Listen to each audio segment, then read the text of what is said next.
Management को चलाने के लिए क्या चीजें करी जाती हैं। मैनेजमेंट को चलाने के लिए कुछ नियम कानून बनाए जाते हैं। Principles of management are fundamental statements of truth. ये खनन अभियंता थे, इन्होंने क्या दिया था सर, इन्होंने 14 प्रबंध के सिद्धांत दिए थे। इनको फादर ऑफ जनरल मैनेजमेंट यानी कि सामान्य प्रबंध के पिता बोलते थे। हर इंसान को वही काम दीजिए जिस काम के वो लायक है। हर अधीनस्थ के लिए केवल एक अधिकारी होना चाहिए, मतलब हर सबॉर्डिनेट के लिए एक सुपरवाइजर होना चाहिए। अगर आपको रेस्पॉन्सिबिलिटी सिर्फ दे दी जाए और अथॉरिटी ना दी जाए तो आपसे काम ही पूरा नहीं हो पाएगा। अब जी मेरे दोस्तों, तो क्या हालचाल, मैं उम्मीद करता हूँ आप सब बहुत अच्छे होंगे और आपको बता दूं मैं भी बहुत बढ़िया हूँ।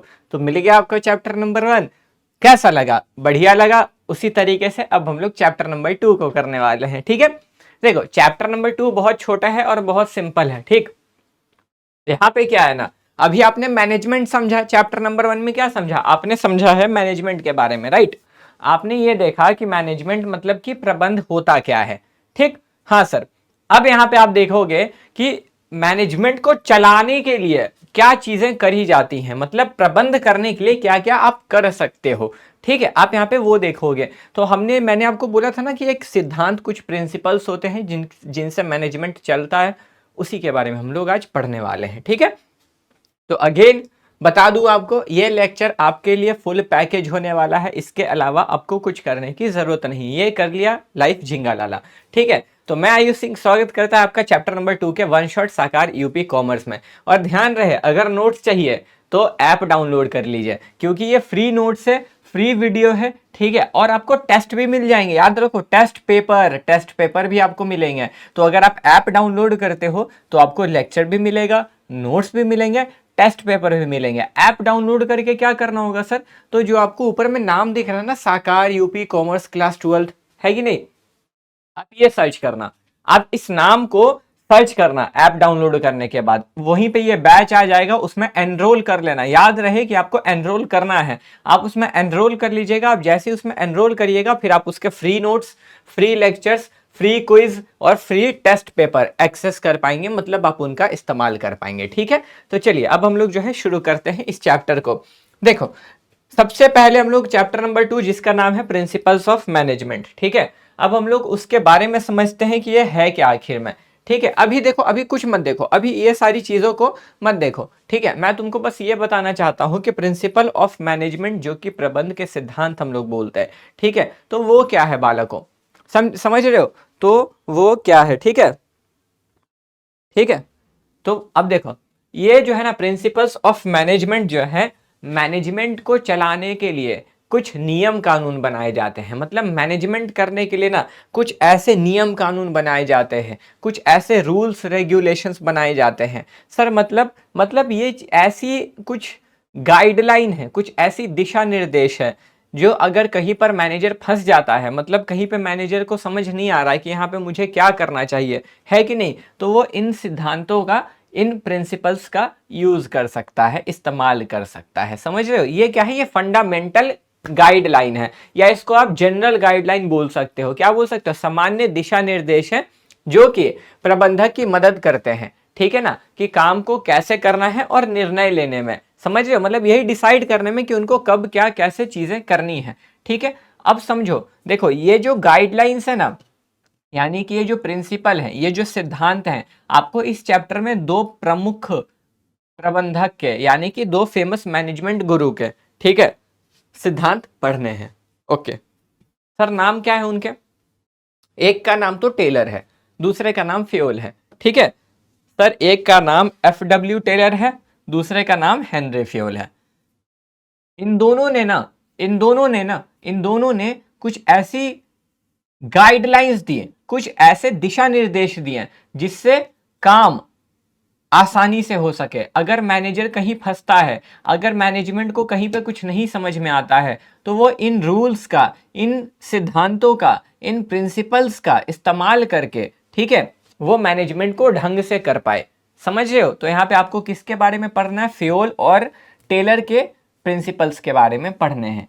ठीक है, याद रखिएगा। तो अब आपको यहाँ पे बस इतना ही पढ़ना है, रीड करना है कि भाई देखो, साफ साफ आप यहाँ पर ध्यान दे लो, ठीक है, कि क्या बोल रहा है आपको। साफ साफ आप यहाँ ध्यान दोगे तो principles of management are fundamental statements of truth that guide ठीक है, that guide managerial decisions and actions. ठीक है, क्या बोला जा रहा है, अब देखो, दे आर डेवलप्ड, ये चीज को ध्यान रखना ही एमसीक्यू में आते हैं। ठीक है, they are developed through observation and analysis of events that managers face in real business situation.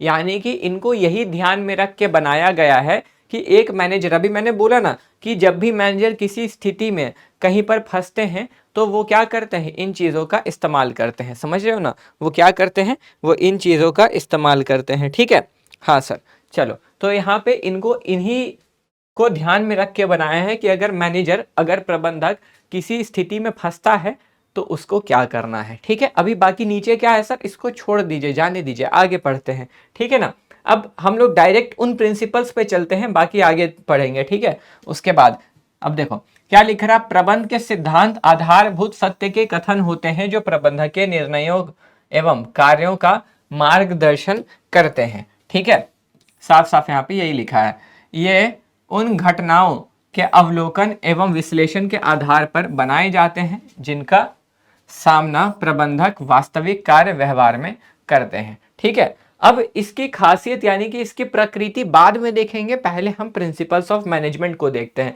है ना। अभी इतने देर से प्रिंसिपल प्रिंसिपल कर रहे हैं तो आखिर प्रिंसिपल है क्या, ये भी तो जानना बहुत ज्यादा जरूरी है कि नहीं।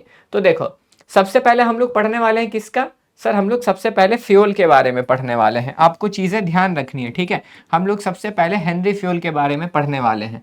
ठीक, अब देखो हेनरी फ्यूल, क्या नाम है, हेनरी फ्यूल। ठीक है ना, हेनरी फ्यूल इनका नाम था। क्या नाम था सर, इनका नाम जो है हेनरी फ्यूल था। ठीक है, अब समझना कि ये हेनरी फ्यूल कौन थे। देखो हेनरी फ्यूल जो थे ना, हेनरी फ्यूल जो थे, ठीक है, ये तो पहले एक इंजीनियर थे। अच्छा सर, इंजीनियर थे फिर भी कॉमर्स में आ गए तो क्या करें, अब रोक थोड़ी लगा सकते हैं किसी को, मजाक के बोल रहा हूँ। ठीक है, देखो ये हेनरी फ्यूल एक कंपनी में इंजीनियर थे। ठीक है, तो इन्होंने देखा ना, इन्होंने देखा कि भाई जो अब मैनेजमेंट के 3 लेवल होते हैं ना, तो इन्होंने देखा कि ये जो 3 लेवल है ना, ठीक है, ये जो 3 लेवल होते हैं, ये जो 3 लेवल होते हैं, मतलब कि कोई भी कुछ भी कर रहा है। ठीक है, इनको मैनेजमेंट करने नहीं आ रहा है, इन्होंने यहाँ पर देखा कि इनको मैनेजमेंट करने नहीं आ रहा है। ठीक है, तो इन्होंने बोला कि देखो आपको बहुत ज़्यादा प्रॉब्लम्स आ रही हैं मैनेजमेंट करने में, मुझे ये देख प्रतीत हो रहा है। इन्होंने कहा कि आपको मैनेजमेंट करने में, आपको प्रबंध करने में बहुत ज़्यादा दिक्कतें आ रही हैं, मुझे ये प्रतीत होता है, ऐसा महसूस होता है। ठीक है, तो मैं ना कुछ ऐसे आपको प्रिंसिपल्स बना के देता हूँ, ठीक है, जिससे आप मैनेजमेंट आसानी से कर पाओगे। ठीक, अच्छा ऐसी बात है।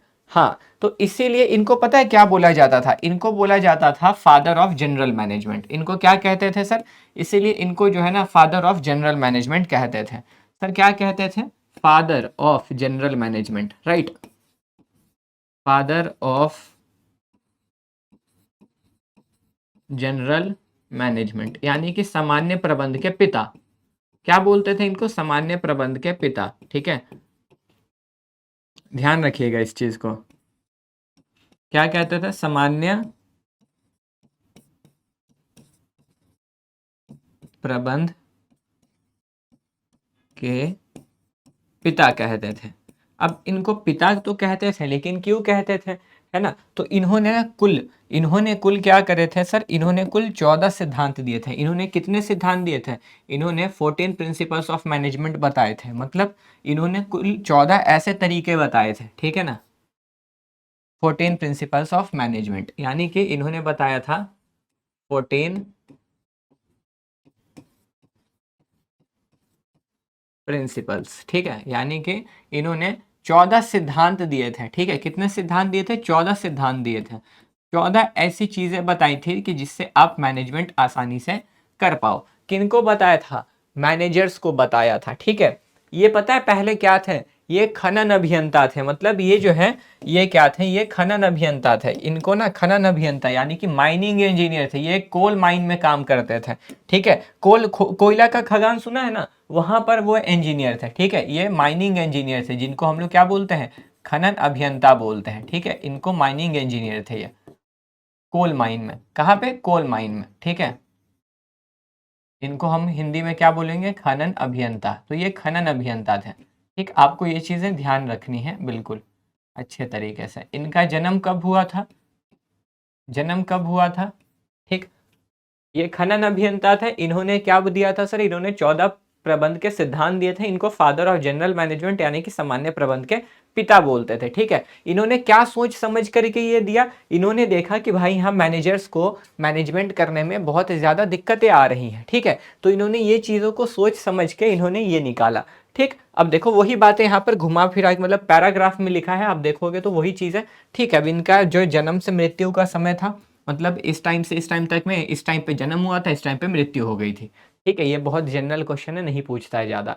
अब in obtained a degree in mining engineer, है ना, तो ये माइनिंग इंजीनियर थे और स्टार्ट किया था working as an engineer in a coal mining company. तो वही बात मैंने वहां लिख दिया शॉर्ट में। ठीक है, अब इनको इस टाइम पर ये पूछा जा सकता है 1888 में he become the chief executive of the company. ठीक है, तो एट दैट टाइम, उस टाइम इन्होंने देखा कि कंपनी जो थी ना, जिस कंपनी में चीफ एग्जीक्यूटिव बने थे कंपनी के, तो उस टाइम पे कंपनी ना बैंकरप्सी के हाल पे थी। मतलब कंपनी के पास पैसे नहीं बचे थे, कंपनी का दिवालिया निकलने वाला था। ठीक है, he successfully applied management techniques and improved its financial position due to his valuable contributions to management he is known as the, इनको इसीलिए बोला जाता है कि इन्होंने अपने तकनीक का इस्तेमाल करके क्या करा, इन्होंने अपने तकनीक का इस्तेमाल करके क्या करा सर, इन्होंने अपने तकनीक का इस्तेमाल करके कंपनी को बचाया, इसीलिए इनको फादर ऑफ जनरल मैनेजमेंट कहते हैं। ठीक है, अब सर हम लोग सीखते हैं कि इन्होंने 14 प्रिंसिपल दिए हैं ना, उसी के बारे में सीखेंगे। एक बार हिंदी में रीड कर लीजिए आप सारे लोग। तो देखो, हेनरी फ्यूल जन्म 1841 में, मृत्यु 1925 में। ठीक है ना, ठीक है, चलिए। ये खान इंजीनियरिंग की डिग्री प्राप्त की इन्होंने। ठीक है, एक कोयला खदान कंपनी में इंजीनियर के रूप में कार्य प्रारंभ किया और इस टाइम पे वो कंपनी के मुख्य कार्यकाल बने, है कि नहीं, मुख्य कार्यपालक बने। उस समय कंपनी दिवालियापन की स्थिति में थी। उन्होंने प्रबंधकीय तकनीकों की सफलतापूर्वक प्रयोग करके कंपनी की वित्तीय स्थिति को मजबूत बनाया। प्रबंध के क्षेत्र में उनके महत्वपूर्ण योगदान के कारण उन्हें साधारण प्रबंध के जनक कहा जाता है। ठीक है, तो यही चीज है। डन। अब देखो, सिंपली देखोगे अगर तुम, तो इन्होंने 14 सिद्धांत दिए। 14 सिद्धांत को मैं बड़े प्यार से और एकदम सिंपल लैंग्वेज में समझाता चलूंगा। ठीक है, आपको समझ आता जाएगा, बस आराम से सुनिएगा मेरी बातों को। जिसमें सबसे पहला सिद्धांत आता है कार्य का विभाजन, यानी कि डिवीजन ऑफ वर्क। कार्य का विभाजन का मतलब क्या होता है? कार्य का विभाजन का मतलब होता है कि भाई कार्य का विभाजन करना। अब देखो, शब्द को तोड़ो ना, शब्द को तोड़ोगे अपने आप समझ में आ जाएगा। सर क्या लिख रहा है? डिवीजन ऑफ वर्क, कार्य का विभाजन। डिवीजन का मतलब होता है बांटना, तो बांटना, डिवीजन मतलब बांटना, और ऑफ वर्क यानी कि वर्क को बांटना, है ना, वर्क को डिवाइड करना। कार्य का विभाजन मतलब बांट दो, और कार्य मतलब काम, तो काम को बांट दो, है ना। फ्यूल का कहना था साफ साफ कि देखो, एक इंसान सारा काम तो कर नहीं पाएगा, जाहिर सी बात है, इतने सारे लोग हैं कंपनी में, तो काम को छोटे छोटे हिस्सों में बांट दो। एक ही इंसान को सारा काम क्यों देना, वो तो बेचारा काम के भार से ही दब के मर जाएगा। वैसे फ्यूल का यही कहना था, तो काम को जो है ना छोटे छोटे हिस्सों में बांट दो, अलग अलग लोगों में। ऐसा नहीं कि किसी को कोई भी काम दे देना, ये चीज आपको ध्यान रखनी है। फ्यूल ने बोला कि अब ऐसा भी मत करना कि किसी को कोई काम दे दिया। तो एक उधर से बोलता है, फ्यूल भैया मतलब क्या पूछ रहे हैं आप, तो मतलब क्या बोलना क्या चाह रहे हैं, साफ साफ बताइए ना। तो फ्यूल बोलते हैं, देखो मैं ये बता रहा हूं आपको कि आप किसी को भी कोई काम मत दे देना। अब जिसको चाय बनाने आती है उसको कॉफी बनाने दे रहे हो, जिसको कॉफी बनाने आती है उसको चाय बनाने दे रहे हो, तो वो उसका तो लंका लगा देगा, जाहिर सी बात है। नहीं समझे? देखो, फ्यूल का साफ साफ कहना था कि भाई देखो, मान लो जैसे वो है ना, बचपन में अकाउंट्स कॉमर्स पढ़ के आ रहा है। अब इसको तुम भेज दोगे कि जाओ तुम मशीन ठीक करो, कंप्यूटर ठीक करो, फोन ठीक करो, या तो फोन रहेगा या तो ये रहेगा, मतलब या तो मशीन रहेगा या तो यही रहेगा, क्योंकि काम करते करते शायद गलती से अपने आप को करंट लगा लिया तो ये जाएगा, वरना अगर काम ढंग से नहीं किया तो सामान जाएगा, दोनों में से कोई तो एक जाएगा, है ना। मतलब अगर इस इंसान को तुम वैसा काम दोगे तो ये खराब कर देगा काम सही नहीं होगा। तो बोलता बात तो सही है। तो फ्यूल ने बोला यही तो मैं तुमको बोल रहा हूं, इसको वही काम देना जो इसके लायक हो। मतलब यहाँ पे फ्यूल का साफ ये कहना था ना कि आप हर इंसान को वही काम दीजिए जिस काम के वो लायक है, जो काम उसको आता हो। ठीक है, अब अगर मुझे कॉमर्स अकाउंट्स पढ़ाना आता है तो मैं अकाउंट्स ही पढ़ाऊंगा, मुझे बिजनेस पढ़ाना आता है मैं बिजनेस ही पढ़ाऊंगा, है ना। तो ऐसा था। तो फ्यूल ने साफ साफ यही कहा कि भैया आप उसको वही काम दो जिस काम को करने के वो सक्षम हो, योग्य हो, है ना। अब ऐसा नहीं कि बॉलर को बैटिंग करवा रहे हैं और बैटिंग को बॉलिंग करवा रहे हैं, ऐसा मत करवाना, ठीक है। तो यही चीज था। अब यहाँ पे एक चीज और आती है, यहाँ पे फ्यूल ने क्या बोला कि भाई हर किसी को वही काम देना है जो काम उसको आता हो। अब सोचो उसको काम कैसे आएगा, उसको काम कैसे आएगा, वो पहले से करते आ रहा है, जाहिर सी बात है तभी तो उसको वो काम करने आ रहा होगा। हाँ सर, उसको काम करने आ रहा है इसका मतलब वो काम पहले किया है। हाँ, तो अब मुझे एक बात बताओ, अगर वो सालों से एक ही तरीके का काम करता आएगा तो क्या वो उसमें मास्टर नहीं हो जाएगा, क्या वो उसमें विशेषज्ञता हासिल नहीं कर लेगा, मतलब उसमें एक्सपर्ट हो जाएगा ना। हाँ सर, तो वही बोल रहा है। फ्यूल का साफ कहना था कि भाई वर्क को डिवाइड करो इंडिविजुअल्स में, ठीक है, यानी कि कार्य को विभाजित कर दो व्यक्तियों में, छोटे छोटे टुकड़ों में, उनकी योग्यता और क्षमता के अनुसार, उनकी एबिलिटी और कैपेबिलिटीज के अनुसार, ठीक है। इसके वजह से विशेषज्ञता होगी, क्योंकि वो एक ही काम को लंबे समय से करते आ रहे हैं और वही काम करेंगे ना तो उस काम को बेहतरीन तरीके से करेंगे, मतलब इट लीड्स टू स्पेशलाइजेशन। इसके वजह से ना लोगों में स्पेशलाइजेशन आएगा, वो उस काम को करने में माहिर हो जाएंगे। तो बस यही था सर। इसमें लिखना क्या है, पूरा ही लिखना है क्योंकि सारा एक एक लाइन इंपॉर्टेंट है, ठीक है। तो देखिए साफ बोला जा रहा है work should B divided into small task, यानी कि कार्य को छोटे छोटे भागों में बांटकर, ठीक है, and assigned to employees according to their qualifications, abilities and experience, यानी कि कार्य को छोटे छोटे भागों में बांटकर कर्मचारियों को उनकी योग्यता, क्षमता एवं अनुभव के अनुसार सौंपना चाहिए, ठीक है। वही है रिपीटेशन ऑफ द, रिपीटेशन मतलब कि बार बार, है ना, repetition of the same work helps employees gain specialisation which increases efficiency and productivity. तो एक ही कार्य को बार बार करने से कर्मचारी उसमें विशेषज्ञता प्राप्त कर लेता है, जिससे उसकी कार्य क्षमता एवं उत्पादकता बढ़ जाती है, ठीक है। तो यही चीज था। सेकंड पॉइंट पे आप आते हो। सेकंड पॉइंट आपको क्या बोल रहा है, अथॉरिटी एंड रेस्पॉन्सिबिलिटी, अधिकार एवं उत्तरदायित्व। तो अब देखो यहाँ पे आपको सबसे पहले तो इन दोनों का मतलब समझना होगा, फिर आपको ये पूरा कॉन्सेप्ट समझ में आएगा। बड़े आराम से समझना, प्यार से समझा रहा हूँ, ठीक है, प्यार से ही पूरा चैप्टर समझा रहा हूँ मैं, है कि नहीं। तो चलो, अब जैसे अथॉरिटी और रेस्पॉन्सिबिलिटी का मतलब क्या है, तो देखिए अथॉरिटी का मतलब होता है ना ताकत, अधिकार, ठीक है। रेस्पॉन्सिबिलिटी का मतलब होता है जिम्मेदारी, ठीक है। हाँ सर, बात तो सही है, बात तो बिल्कुल सही है। मतलब अधिकार का मतलब होता है कि आपके ऊपर कितना हक है, आपको कितना हक मिला है ना। अब गाना सुना ना, मुझे हक है, एक गाना सुना नहीं है, सुनना कभी, यूट्यूब पे भी डालना, बहुत फेमस गाना है शाहिद कपूर का, लेकिन थोड़ा रोमांटिक गाना है तो बह मत जाना सुन के बस, ठीक है।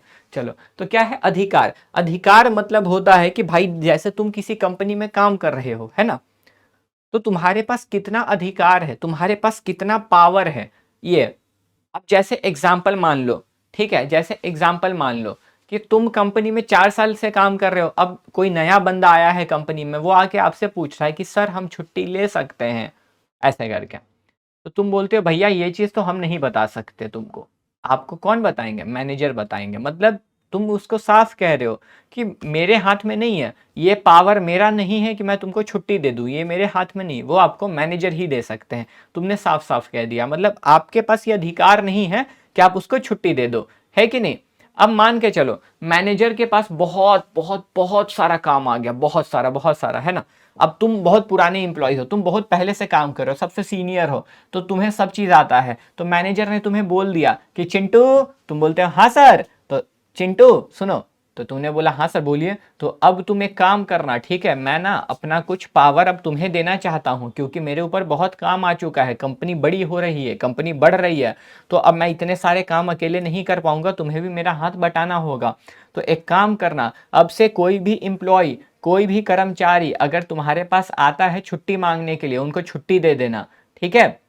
या फिर कोई भी कर्मचारी अपनी शिकायत तुम्हारे पास लेकर के आता है, अपनी परेशानी तुम्हारे पास लेके आता है, तो अगर तुम उसको सुलझा सको तो सुलझा देना, वरना तुम मेरे पास आना, नहीं सुलझा पाओगे तब तुम मेरे पास आना, ठीक है। उनका साफ साफ कहना यही था। डन, हाँ सर।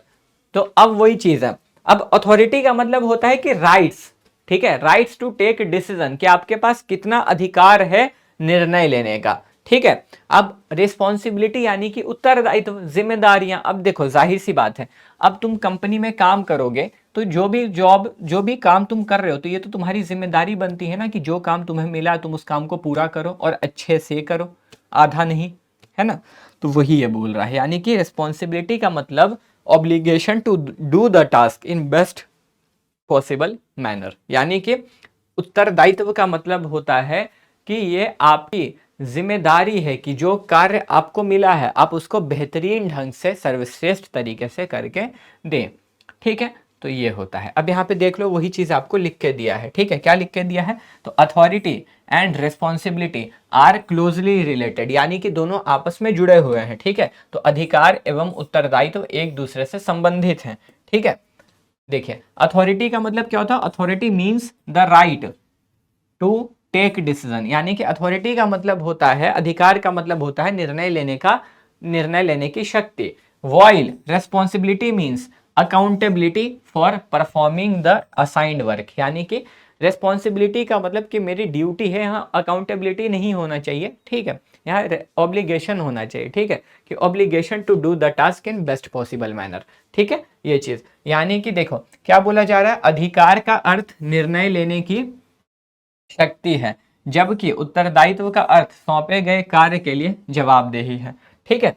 वही चीज अब यहाँ पे आपको बात समझना है, ठीक है। कई बार होता है ना कि आपको यहाँ पे फ्यूल का कहना था कि बात तो तुम समझ गए, अब ये भी समझो कि जितना अथॉरिटी होगा उतना ही रेस्पॉन्सिबिलिटी भी होना चाहिए, मतलब तुम्हारे पास जितना अधिकार है उतना ही तुम्हारी जिम्मेदारियां भी होनी चाहिए।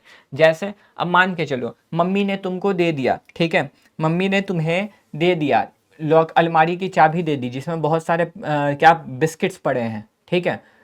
बच्चों वाला एग्जाम्पल है बट समझ आ जाएगा। मतलब मम्मी ने तुम्हें अलमीरा की चाबी दे दी जिसमें बहुत सारे बिस्किट हैं और मम्मी ने कुछ नहीं कहा। अब तुमको पावर मिल गया कि भाई तुम ये अलमीरा खोल सकते हो क्योंकि तुम्हारे हाथ में चाबी है ना, पावर तो मिल गया। अब तुमने क्या किया, अलमीरा खोला, एक दिन में साफ बिस्किट, सफाचट, एकदम खतरनाक खलनायक, है ना। फिर खा के मैया मैं नहीं माखन चोर कर रहे हो, ठीक है। तो वही चीज़ पूरा खा गए। अब मम्मी पूछ रही कौन खाया, तो पता चल गया कि तुम खाए। मम्मी दे चप्पल, दे चप्पल, दे लाठी, दे लाठी, दे मुक्का, एक दिन में राक्षस सारा बिस्किट खा गया, शर्म नहीं आता है। तो मतलब मम्मी ने तुम्हें अधिकार दिया कि भाई तुम चाबी से अलमीरा का इस्तेमाल कर सकते हो, जब चाहो तब खोलो, कोई दिक्कत नहीं है ना। लेकिन तुमने क्या किया, जो पावर मिला उसका मिसयूज कर दिया, उसका गलत इस्तेमाल कर दिया, है कि नहीं। माँ मेरी गलत शक्तियों का गलत इस्तेमाल हो रहा है, माँ ये कर दिया तुमने, है कि नहीं। मतलब जो तुम्हें शक्तियां दी गई ना तुमने उसका गलत इस्तेमाल कर दिया। जैसे एक एग्जाम्पल अब मानते हैं, अभी तो समझाने के लिए था, एग्जाम्पल दूसरा एग्जाम्पल लेते हैं। जैसे तुम कंपनी में हो, ठीक है ना, अब मैनेजर ने चिंटू को ताकत दी, पावर दिया कि भाई तुमसे कोई छुट्टी मांगने आए दे दो, ऐसा करके, ठीक है। अब उसके पास है ये शक्ति है कि वो डिसाइड कर सकता है, ठीक है, वो ये चीज का निर्णय ले सकता है। अब जो उसके पास छुट्टी मांगने आ रहा है सबको छुट्टी दे दिया, 5 एम्प्लॉय 5 को छुट्टी, जा भाई जा जी ले अपनी जिंदगी, जा जा जा। अब पता चलता है कि सबको छुट्टी दे दिया, कल कोई काम पे ही नहीं आया। मैनेजर ऐसे देख रहा है, दम बैल आदमी है, लेकिन दम बैल है पूरा का पूरा। बोलता है क्या हुआ सर, है ना। तो मैनेजर बोलता है तुम बैल हो क्या, तुमको क्या बोले थे, तुमको यही बोले थे ना कि भाई तुम देख के उनकी प्रॉब्लम को समझ के काम करना। तुमने क्या करा, सब उल्टा पुल्टा कर दिया। तुम्हें अथॉरिटी दे दी, है ना, तुम्हें जिम्मेदारी नहीं दी, तुमने ये करा। मतलब अगर अथॉरिटी मिल जाएगा, रेस्पॉन्सिबिलिटी नहीं होगा तो आप मिसयूज करोगे उसका, यानी कि अधिकार आपको दे दिया जाए और अगर आपको जिम्मेदारी ना दी जाए तो आप उसका दुरुपयोग करोगे, है ना, आप अधिकार का सही इस्तेमाल नहीं कर पाओगे। वैसे ही अगर आपको रेस्पॉन्सिबिलिटी सिर्फ दे दी जाए और अथॉरिटी ना दी जाए तो आपसे काम ही पूरा नहीं हो पाएगा। मतलब अब जैसे मैनेजर ने आपको अथॉरिटी नहीं दी और बोला कि चिंटू तुमको इतना सेल करके दिखाना है ना, और तुम्हें पावर ही नहीं दिया कि तुम प्रोडक्ट बेचने के लिए डिस्काउंट दे सकते हो, तुम प्रोडक्ट बेचने के लिए प्रचार करवा सकते हो, तुम पैसे लगा के विज्ञापन करवा सकते हो, है ना, कुछ नहीं बोला, बोला बस बेच के दिखाओ। तो तुमको रेस्पॉन्सिबिलिटी तो मिल गई, तुम्हें जिम्मेदारी तो मिल गई काम करने की, लेकिन तुम्हें अधिकार नहीं मिला है कि उस काम को पूरा करने के लिए तुम कुछ डिसीजन ले सको, तो तुम काम पूरा नहीं कर पाओगे, है ना। मतलब डिसिप्लिन तरीके से काम नहीं होगा, तुम्हारा काम ही नहीं हो पाएगा पूरा। तो वही इसीलिए बोला जाता है कि जितना अथॉरिटी होता है उतना ही रिस्पॉन्सिबिलिटी जरूरी होता है, यानी कि जितना अधिकार एक किसी को दे रहे हो उतना ही उसको उत्तरदायित्व दो कि वो काम पूरा कर पाए, है कि नहीं। तो वो यहाँ लिख रहा है, देखो there should be a proper balance between authority and responsibility, ठीक है। तो यहाँ साफ साफ वही कहना कि अधिकार एवं उत्तरदायित्व के बीच उचित संतुलन होना चाहिए, ठीक है, उचित संतुलन होना चाहिए, ठीक है। तो देखो फिर अथॉरिटी विदाउट रेस्पॉन्सिबिलिटी में लीड टू मिसयूज, यानी कि अगर अथॉरिटी मिलेगा बिना रेस्पॉन्सिबिलिटी के तो अथॉरिटी का आप गलत इस्तेमाल करोगे। While responsibility without authority makes it difficult to perform the work effectively. ठीक है, यानी कि साफ लिख रहा है कि उत्तरदायित्व के बिना, यहाँ पे क्या लिख रहा है, उत्तरदायित्व के बिना अधिकार का दुरुपयोग हो सकता है, जबकि अधिकार के बिना उत्तरदायित्व होने पर कर्मचारी कार्य को प्रभावी ढंग से नहीं कर सकता है। ठीक है, तो वही चीज है कि अगर अधिकार दे दिया जाए और उत्तरदायित्व नहीं दिया जाए तो आप काम नहीं कर पाओगे। ठीक, अब तीसरा आता है डिसिप्लिन, यानी कि अनुशासन। तो यहाँ पे फ्यूल का साफ कहना था कि भाई ये बात डिसिप्लिन की है, मतलब जो भी तुम्हें ऑर्डर मिल रहे हैं ना, जो भी तुम्हारा सीनियर तुम्हें ऑर्डर दे रहा है, तुम्हें चुपचाप उनकी ऑर्डर को फॉलो करना है। मतलब जो भी तुम्हें आदेश दिए जाते हैं चुपचाप उन आदेशों का पालन करो। ठीक है, इसी को बोलते हैं डिसिप्लिन। मतलब कि आप अपने सीनियर की अगर बात सुनते हो, उनकी बात को मानते हो, तो आपको बोलते हैं कि अनुशासित बंदा है, काम सही से करता है, समय पे करता है, बात को सुनता है ना। तो इसीलिए डिसिप्लिन का सीधा मतलब है कि आप वहाँ के संगठन के नियम कानून को माने। ठीक है ना, तो देखो discipline means obedience to organisational rules, ठीक है, एंड रेगुलेशंस बाय एम्प्लॉयज, यानी कि अनुशासन का अर्थ कर्मचारियों द्वारा संगठन के नियमों एवं निर्देशों का पालन करना है। ठीक है, अब देखो, अब डिसिप्लिन कैसे बनेगा, मतलब तुम ढंग से काम कैसे करोगे, उसके लिए तुम पे नजर रखा जाता है। अब तुम ही सोचो, तुम बच्चे थे तो अपनी मर्जी से पढ़ते थे नहीं ना, तो कोई ना कोई बैठा ही होता था कि तुम पे नजर रखी जाए, तभी तुम शांति से डिसिप्लिन अनुशासित तरीके से पढ़ाई कर पाते थे। तो डिसिप्लिन बनाए रखने के लिए फ्यूल ने कहा कि अपने मन से कोई काम नहीं करने वाला, भूल जाओ, एक बंदा होगा जो इन सब के काम पे नजर रखेगा। ठीक है, तो आपको उनके काम पे नजर रखना होगा। तो वही बोल रहा है, it requires good supervision. Supervision का मतलब होता है नजर रखना, क्लियर रूल, और उनको साफ साफ रूल पता होना चाहिए। ठीक है, कि अगर मैं काम नहीं करूंगा तो क्या होगा, and fair application of penalties when ever necessary. उनको यह भी पता होना चाहिए कि अगर मैंने काम समय पर नहीं किया तो मेरे पे किस चीज का दंड लगाया जा सकता है, किस चीज की जुर्माना लगाया जा सकता है। ठीक है, तो देखो यहाँ वही बोला कि फ्यूल ने बताया अनुशासन बनाए रखने के लिए सभी स्तरों पर अच्छे पर्यवेक्षक, स्पष्ट नियम तथा दंड का उचित एवं निष्पक्ष प्रयोग आवश्यक होता है। ठीक है, चलिए फिर चौथा आता है यूनिटी ऑफ कमांड, यानी कि आदेश की एकता। आदेश की एकता का मतलब होता है, देखो सिंपल, इसके लिए एक डायग्राम काफी है, आप समझ जाओगे एक डायग्राम से। ठीक है, इसको समझने के लिए एक डायग्राम काफी है। अब तुम सोचो कि आप जॉब करने गए हो, है ना, आप कहीं किसी कंपनी में जॉब करने गए हो, वहां पे ये मैनेजर है। ठीक है, वहां पे ये मैनेजर है। ठीक, अब आपको यहाँ पर समझना है बात को, ये कि भैया ये तो मैनेजर है। ठीक है, अब इसके जैसे ना और 3 लोग इसके नीचे में 3 लोग काम करते हैं। ठीक है, ये 3 लोग इसके नीचे में काम करते हैं। अब तुम समझो, ठीक है, कि इन तीनों को ऑर्डर देने वाला यही एक इंसान है, मतलब इन तीनों को क्या करना है ना, ये अकेला इंसान बताता है।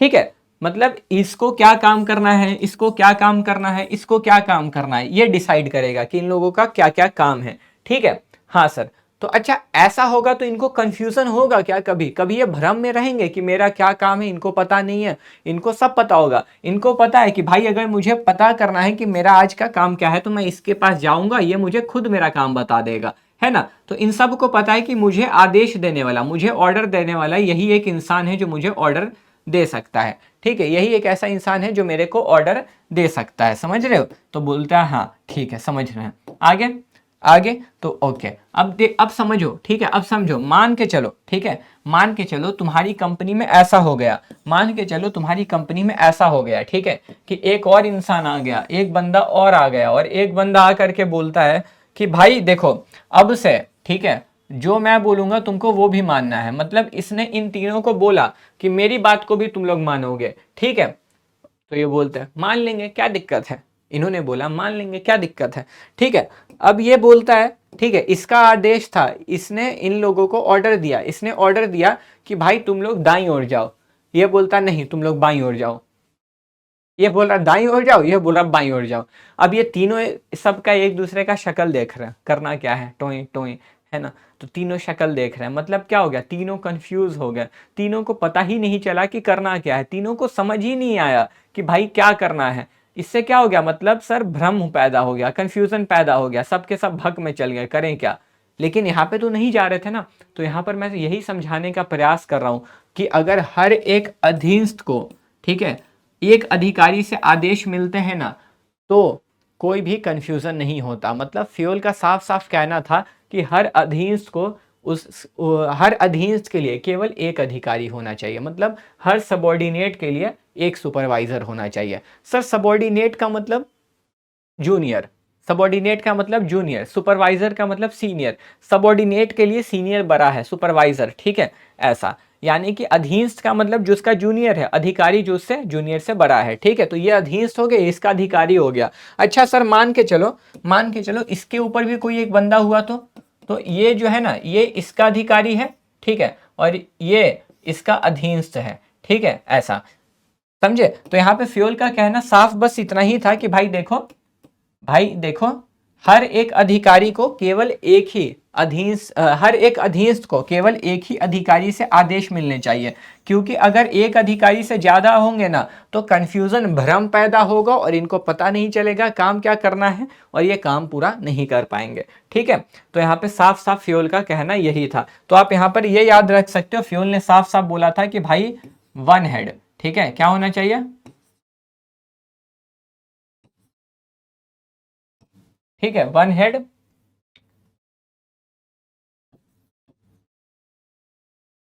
नहीं यहाँ पे मत लिखो ये चीज, ठीक है। देखो यहाँ पे सिंपल था कि subordinate must receive order from one superior only. यानी कि जो सबॉर्डिनेट है उसका एक ही सुपीरियर होना चाहिए और वही उनको ऑर्डर देगा, ठीक है। तो अधीनस्थ को सिर्फ एक ही अधिकारी से आदेश मिलने चाहिए। अगर एक से ज्यादा अधिकारी होंगे, अगर एक से ज्यादा सुपीरियर होंगे तो इट लीड्स टू कंफ्यूजन, ठीक है ना। तो देखिए क्या बोल रहा, अकॉर्डिंग टू दिस प्रिंसिपल, साफ साफ क्या कहना है, according to this principle a subordinate should receive orders from only one superior and should be accountable only to that superior। मतलब उसको ऑर्डर वही एक इंसान दे सकता है और वो अपने काम को पूरा होने के बाद उसी को इन्फॉर्म भी करेगा कि भाई काम पूरा हुआ या नहीं हुआ, ठीक है। It helps in avoiding confusion, इससे कंफ्यूजन नहीं होता और आप किसी को आसानी से काम दे सकते हो, ठीक है।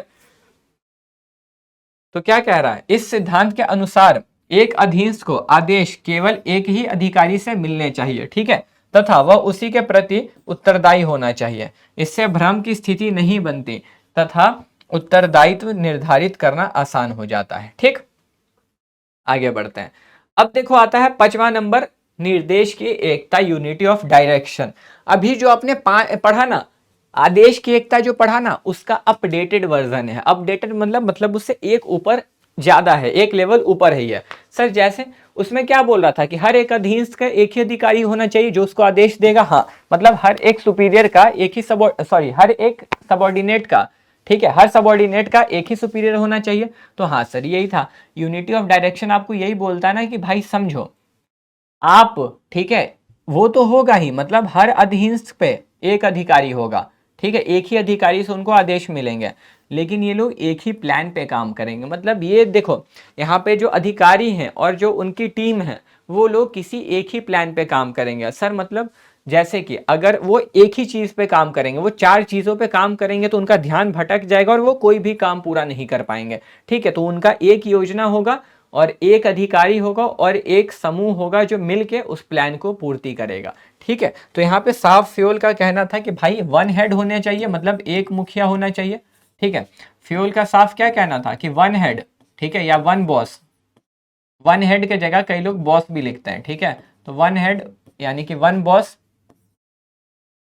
One group. अब ग्रुप क्यों बोला जा रहा है सर, क्योंकि देखो एक इंप्लॉय तो नहीं है, एक से ज्यादा इंप्लॉय है, इसलिए ग्रुप। तो वन हेड, वन ग्रुप और वन प्लान, यानी कि एक उसका अधिकारी होगा, ठीक है।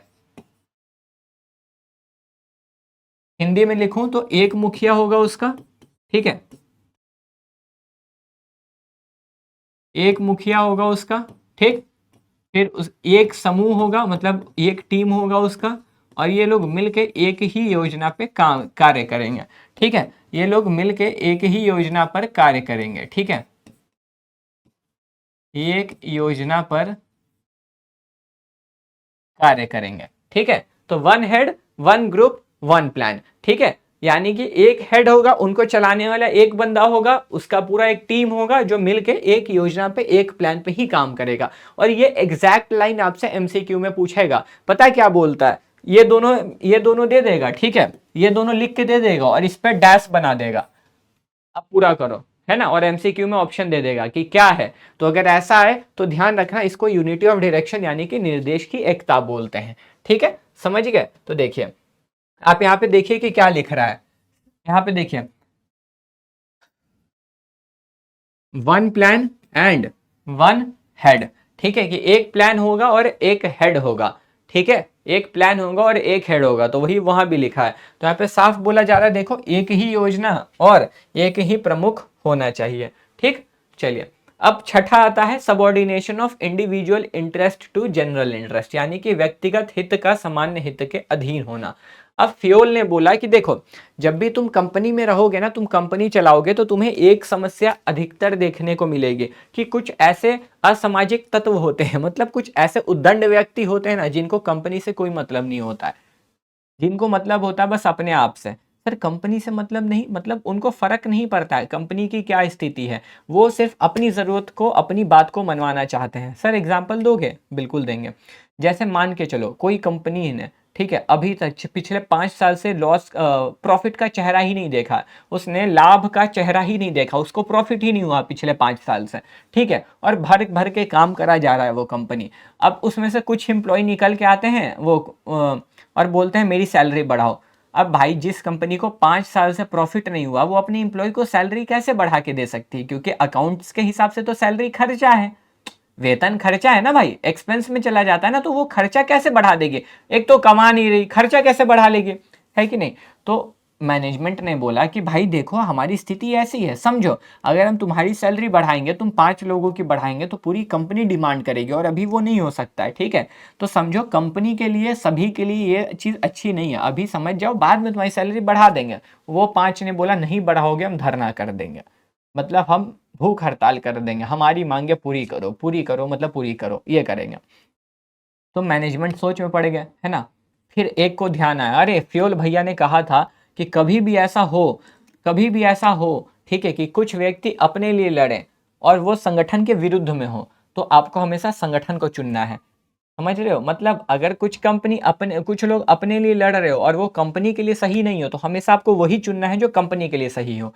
ठीक है, तो यहाँ पे जो इंडिविजुअल इंटरेस्ट लिखा है ना, उसका मतलब होता है किसी एक व्यक्ति का इंटरेस्ट, किसी एक व्यक्ति की लालसा, उसकी क्या मनसा है, वो क्या चाहता है ना। और जनरल इंटरेस्ट का मतलब कि सारे लोग क्या चाहते हैं। इंडिविजुअल इंटरेस्ट मतलब एक व्यक्ति क्या चाहता है, ठीक है। व्यक्तिगत हित मतलब एक व्यक्ति क्या चाहता है। जनरल इंटरेस्ट मतलब सामान्य हित, कि सारे लोग क्या चाहते हैं। ठीक है, तो यहाँ पे फ्योल ने साफ बोला था कि आपको सभी लोगों का फायदा देखना है, एक इंसान का नहीं। तो अगर कभी इस ऐसी स्थिति में कि सामान्य हित और व्यक्तिगत हित का टकराव हो जाए, कभी इंडिविजुअल इंटरेस्ट और जनरल इंटरेस्ट का कन्फ्लिक्ट हो जाए, तो आपको उस स्थिति में, उस केस में आपको क्या करना है? जनरल इंटरेस्ट को प्रेफर करना है, मतलब सामान्य हित को जो है महत्व देना है। ठीक है, उनको टाटा बाय बाय बोलिए एम्प्लॉइज को और कंपनी को आगे रखिए। तो देखिए साफ बोला, the interest of the organisation. ठीक है, यहाँ पे क्या कह रहा है? यहाँ पे आपको साफ ये कह रहा है कि भाई the interest of the organisation.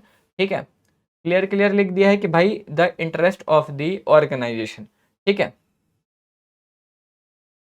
The interest of the organisation. ठीक है,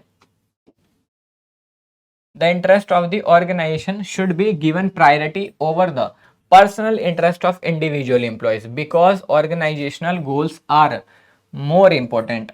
तो इस सिद्धांत के अनुसार संगठन का हित व्यक्तिगत कर्मचारियों के हित से अधिक महत्वपूर्ण होता है, इसीलिए व्यक्तिगत हितों की अपेक्षा संगठन के सामान्य हित को प्राथमिकता दी जानी चाहिए। ठीक है, यानी कि व्यक्तिगत हित के जगह आपको सामान्य, संगठन के सामान्य हित को प्राथमिकता देनी है, उसको प्रेफर करना है। ठीक, अब 7वां नंबर आता है रेम्यूनरेशन ऑफ एम्प्लॉइज, कर्मचारियों का पारिश्रमिक।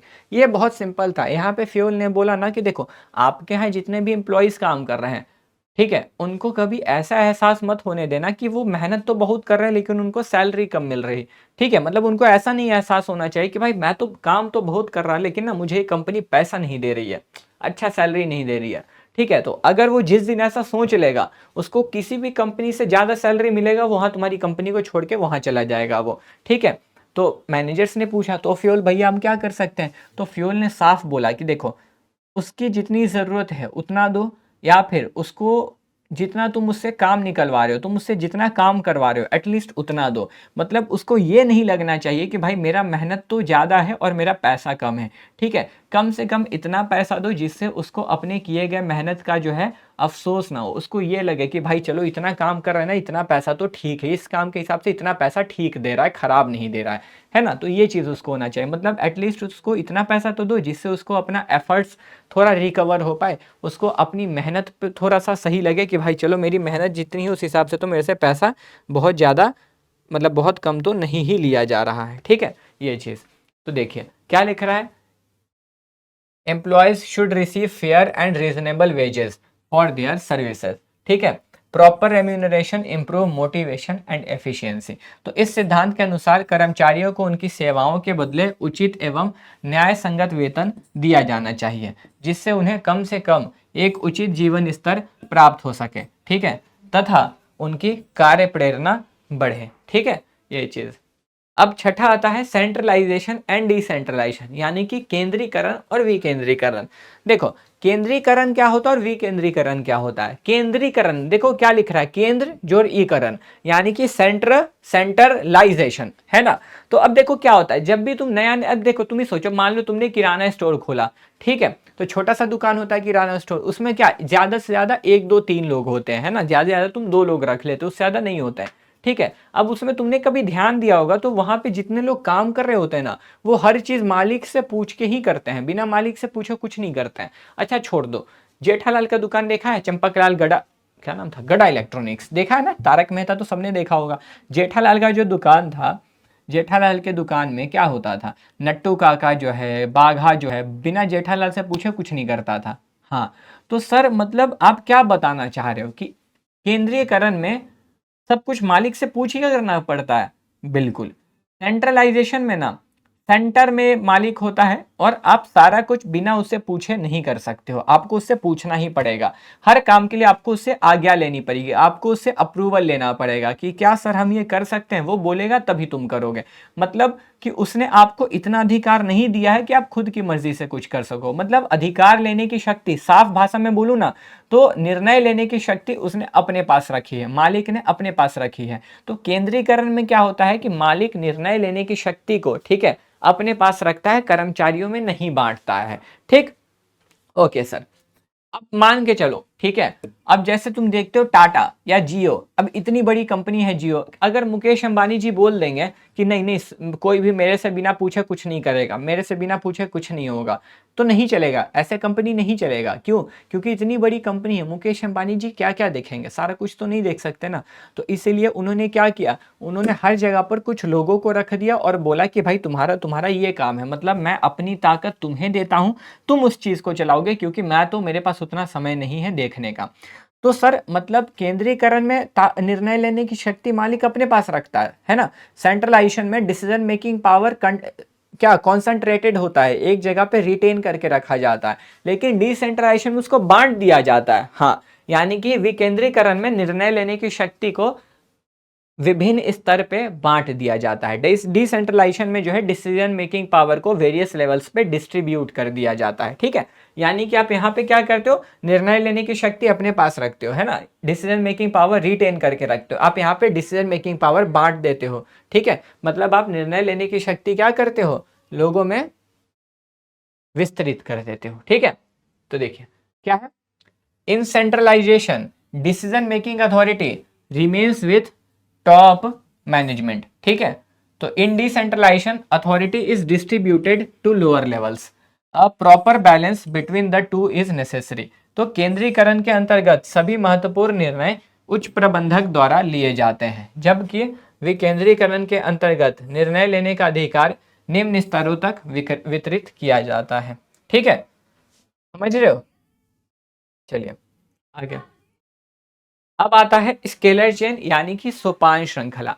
स्केलर चेन मतलब होता है सोपान श्रृंखला। अब आपका, आपके किताब में इसको एक पिक्चर बना के दिया होगा ऐसा, ठीक है, आप देखोगे तो मैं दिखा देता हूँ, स्केलर चेन इसको बोलते हैं। ठीक है, ऐसे बना होता है, आप देखोगे ना तो वो ना कुछ इस तरीके का आपको दिखेगा।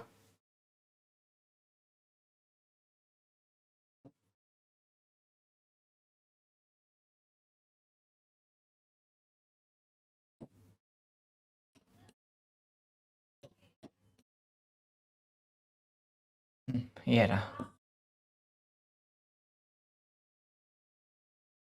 ठीक है, चलो, सही बना है, सही बना है, हाँ ठीक ही, चलो ठीक है।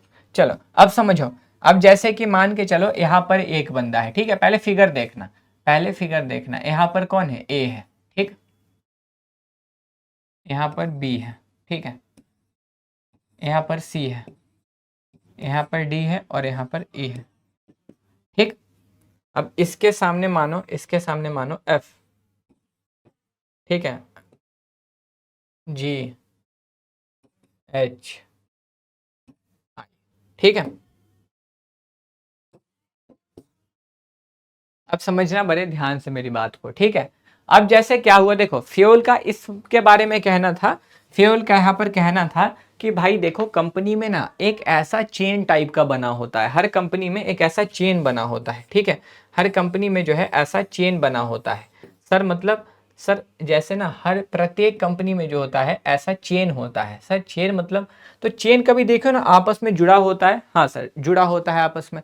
ठीक है, तो हर कंपनी, हर मतलब कंपनी में ऐसे होता है। अब इसमें क्या है ना कि मान कर चलो एफ को या ई को, ठीक है, अगर ई को किसी तरह का छुट्टी लेना है, ई को किसी प्रकार की छुट्टी चाहिए, तो वो डायरेक्ट ए से जाके नहीं बोल सकता है। ठीक है, उसको मना है, वो ये काम नहीं कर पाएगा। अगर ई को छुट्टी चाहिए तो ई अपनी बात को डी तक पहुंचाएगा, डी इसी बात को सी तक पहुंचाएगा, सी इसी बात को बी तक पहुंचाएगा और बी इसी बात को ए तक पहुंचाएगा। अब ए को भी अगर आज्ञा देनी है कि चलो छुट्टी दे देते हैं, ठीक है, तो ए भी डायरेक्ट इसको नहीं बोल सकता है। मतलब ए भी जो है ना डायरेक्ट ई को नहीं बोलेगा, ए पहले बी को बताएगा, बी जो है सी को बताएगा, सी जो है डी को बताएगा और डी जो है ई को बताएगा। ठीक है, इस तरीके से, मतलब सर आप ये लाइन बाय लाइन सीढ़ी के तरह एक एक एक एक एक एक होके चलते जाओगे। ठीक है, मतलब सर हम डायरेक्ट नहीं जा सकते, नहीं जा सकते हो, आप इसको नहीं तोड़ सकते हो। फ्यूल का साफ साफ कहना था कि आप इस सोपान श्रृंखला को तोड़ नहीं सकते हो, आप इसको भंग नहीं कर सकते हो। ठीक है, इसीलिए इसको क्या बोला जाता था, इसीलिए स्केलर चेन को अनब्रोकन चेन ऑफ कमांड बोला जाता था। ठीक है, अनब्रोकन चेन ऑफ कमांड यानी कि एक ऐसा चेन ऑफ कमांड है जो तोड़ा नहीं जा सकता है। ठीक है, unbroken chain, unbroken chain of command. ठीक है, अब सर मान के चलो मुझे एकदम इमरजेंसी है ना, मेरे को छुट्टी चाहिए ही चाहिए, किसी हालत में छुट्टी चाहिए, नहीं कॉम्प्रोमाइज नहीं हो सकता।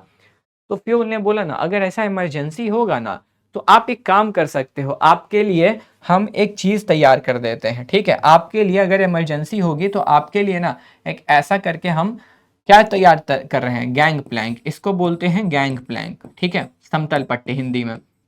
मतलब अगर किसी को इमरजेंसी है और डायरेक्ट किसी से बात करना है, प्रत्यक्ष संप्रेषण करना, डायरेक्ट आप इसको पालन नहीं करना चाहते हो। अब अगर ई को इमरजेंसी है और ए को, वो ए को बात करना है या ई को एफ से बात करना है ना, तो वो इस समतल पट्टी गैंग प्लैंक का इस्तेमाल करके वो जो है क्या कर सकता है, सर डायरेक्ट संप्रेषण कर सकता है। मतलब सर आप अभी बोल रहे थे ये चेन टूट नहीं सकता, अभी बोल रहे टूट सकता है, टूट सकता है, लेकिन जब तक इमरजेंसी ना हो तब तक ये नहीं टूटेगा।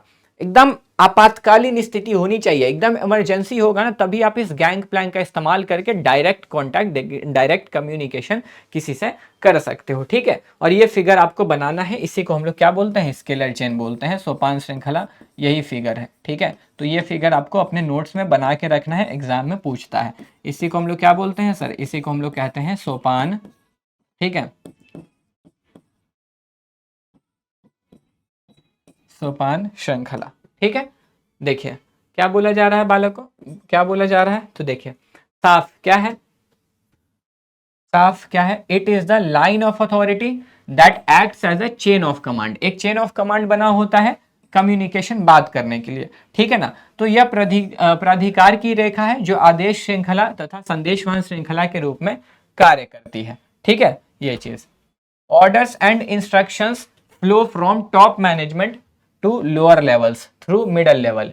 ठीक है, यानी कि साफ कहा जा रहा है कि भाई देखो, उच्च स्तर से दिए गए निर्देश एवं आदेश मध्य स्तर के माध्यम से निम्न स्तर तक पहुंचते हैं। ठीक है, it helps maintain unity of command and avoid confusion caused by multiple order. अब इससे वही चेन ऑफ कमांड जो आपने देखा था, आदेश की एकता का पालन होता है। ठीक है ना, तो इसमें संगठन में आदेश की एकता बनी रहती है तथा दोहरे आदेशों से उत्पन्न भ्रम समाप्त होता है। ठीक है, it special in special situation, खास स्थिति में employees at the same level में communicate directly through a gangplank. ठीक है, तो किसी विशेष परिस्थिति में, विशेष परिस्थितियों में समान स्तर के कर्मचारी गैंग प्लैंक या समतल पट्टी के माध्यम से सीधे संपर्क कर सकते हैं। ठीक है, अब आता है ऑर्डर, उचित व्यवस्था। देखो ये ना हम लोग घर में मम्मी से बहुत ज्यादा सुनते हैं, मम्मी से ये लाइन तो कई बार सुनी होगी, जो सामान जहां से उठाते हो उसको जगह पे रखो। कितनी बार कहे हैं, सुने हो ना? हाँ सर सुने तो हैं। ये भी वही बोलता है, ये भी वही बोलता है। यहाँ पे फ्योल ने यही बताया। सर जैसे एग्जाम्पल दोगे? बिल्कुल देंगे। चलो, एक था ऑगी और एक था जैक, है ना, एक था ऑगी और एक था जैक। कौन कौन थे सर? एक था ऑगी, ठीक है, एक था ऑगी और एक था जैक। ठीक है, एक ऑगी है और एक जैक है, समझना। अब जैक के दुकान पे कोई आता था, जैक दोनों का गैराज था, यानी गैराज समझते हो, जहां गाड़ी को बनाया जाता है, साफ सुथरा बनाया, मतलब कि खराबी है तो उसको सर्विस किया जाता है, साफ सुथरा किया जाता है, धोया जाता है ना। दोनों का अपना अपना गैरेज था। अब जैक के गैरेज पे जब भी कोई कस्टमर जाए तो जैक था सनी देओल का फैन, ऐसे ठीक किया, एक टूल पीछे ठीक किया पीछे। ठीक है, जैक हर बार यही करता था। वैसे ही एक गाड़ी आई जैक के पास, जैक ने एक गाड़ी बनाई, बनाया ढक ढक एक ढक, मतलब बना बना के पीछे फेंक रहा, सारा चीज छितर बितर हुआ पड़ा है, कोई भी सामान जगह पे नहीं है। इससे क्या होगा? अब दूसरी गाड़ी आई, है ना, वो गाड़ी बन के चली गई। अब दूसरी गाड़ी आई, अब जैक सामान ढूंढने लग गया, अरे ये कहाँ है, ये कहाँ है, ये कहाँ है, ये कहाँ है, उसको सामान नहीं मिल रहा। वो सामान ढूंढने में इतना समय लगा दिया कि वो गाड़ी का मालिक बोलता है जैक भाई तुम ना सामान ढूंढ के रख लो, हम दूसरे दुकान में जाते हैं, इतना समय नहीं है मेरे पास। अब ऑगी सीधा साधा बंदा था, वो ऑगी के गैराज में गया। ऑगी क्या करता था? काम करता था और चुपचाप सामान को उसी जगह पर रखता था जहां से वो लेके आया है। इससे क्या होता था? उसको पता होता था कि भाई हम सामान यहाँ रखें, सामान यही होगा। वो गया, तुरंत लेके आया, गाड़ी बनाया और भेज दिया। इससे क्या हुआ? सही जगह पे सामान को रखा, देखो उसका समय नहीं व्यर्थ हो, उसको पता है मैंने कहाँ रखा, वो गया लेके आया, बनाया, उसको पैसे भी मिल गए। और जैक पगला की तरह सनी देओल बना हुआ था, कभी उधर फेंके कभी उधर फेंके, अब उसको ढूंढने में इतना समय लग रहा है कि वो कस्टमर खो दे रहा है ना। तो इसलिए बोला जाता है कि हर वस्तु को उसकी सही जगह पर रखना चाहिए जिससे समय की बर्बादी ना हो। तो ऑर्डर का मतलब कि order for everything and everything in its right place. ठीक है, तो right place for everything and everything at its on its right place, कि सभी चीज का, सभी वस्तु की एक निश्चित जगह होनी चाहिए और वो वस्तु उसी स्थान पे होना चाहिए। वैसे ही ये चीज इंसानों पे भी आता है। मतलब अब जैसे तुम सोचो, तुम्हारा रेस्टोरेंट है, तुम चाइनीज भी बेचते हो, साउथ इंडियन भी बेचते हो। एक व्यक्ति जो साउथ इंडियन बनाना जानता है, मतलब डोसा इडली अच्छे से जानता है, और एक है जो चाउमीन वगैरह बहुत बढ़िया बनाना जानता है। ठीक है, तुमने चाइनीज बनाने वाले को डाल दिया साउथ इंडियन में कि तुम डोसा बनाओ, डोसे वाले को उठा के डाल दिया चाइनीज में। अब भाई दोनों अलग तरीके का पकवान बना रहे हैं ना, एकदम भयंकर डिश बना रहे हैं, ना तो चाउमीन चाउमीन जैसा लग रहा, ना तो डोसा डोसा जैसा लग रहा, दोनों बहुत अलग चीज लग रहा है ना। ऐसा क्यों हुआ?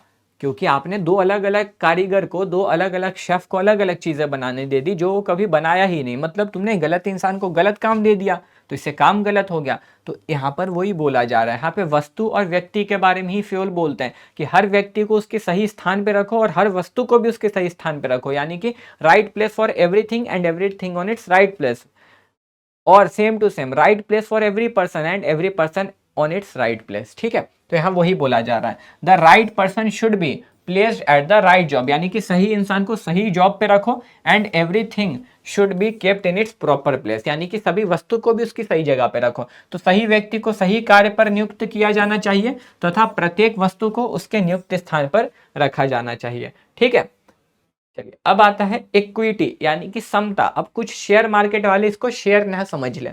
यहाँ पे फ्यूल साफ साफ कहते थे ना कि भैया देखिए, समझिए मेरी बात को। फ्यूल का साफ साफ कहना था कि आपकी कंपनी में कोई भी इंसान अगर काम कर रहा है ना, तो उसके साथ सामान्य तौर से पेश आइए, मतलब इक्वली ट्रीट कीजिए सबको। किसी से भेदभाव मत करिए, अरे ये तो गोरा है, ये तो कलुआ है, ये तो ये है, ये तो वो नहीं करना है आपको ये काम, है ना। सबके साथ सामान्य पेश आइए, ना ये तो हिंदू है, तो मुस्लिम है, तो सिख है, ये तो ईसाई है, नहीं करना है। ना तो उसके जाति के आधार पे उससे भेदभाव करिए, ना तो उसके रंग के आधार पे उससे भेदभाव करिए, ना तो उसके रहने वाले जगह के हिसाब से, है ना। किसी तरीके का किसी के साथ भेदभाव नहीं करिए, सबके साथ इंसाफ करिए, मतलब सामान्य रूप से पेश आइए, एक जैसे पेश आइए।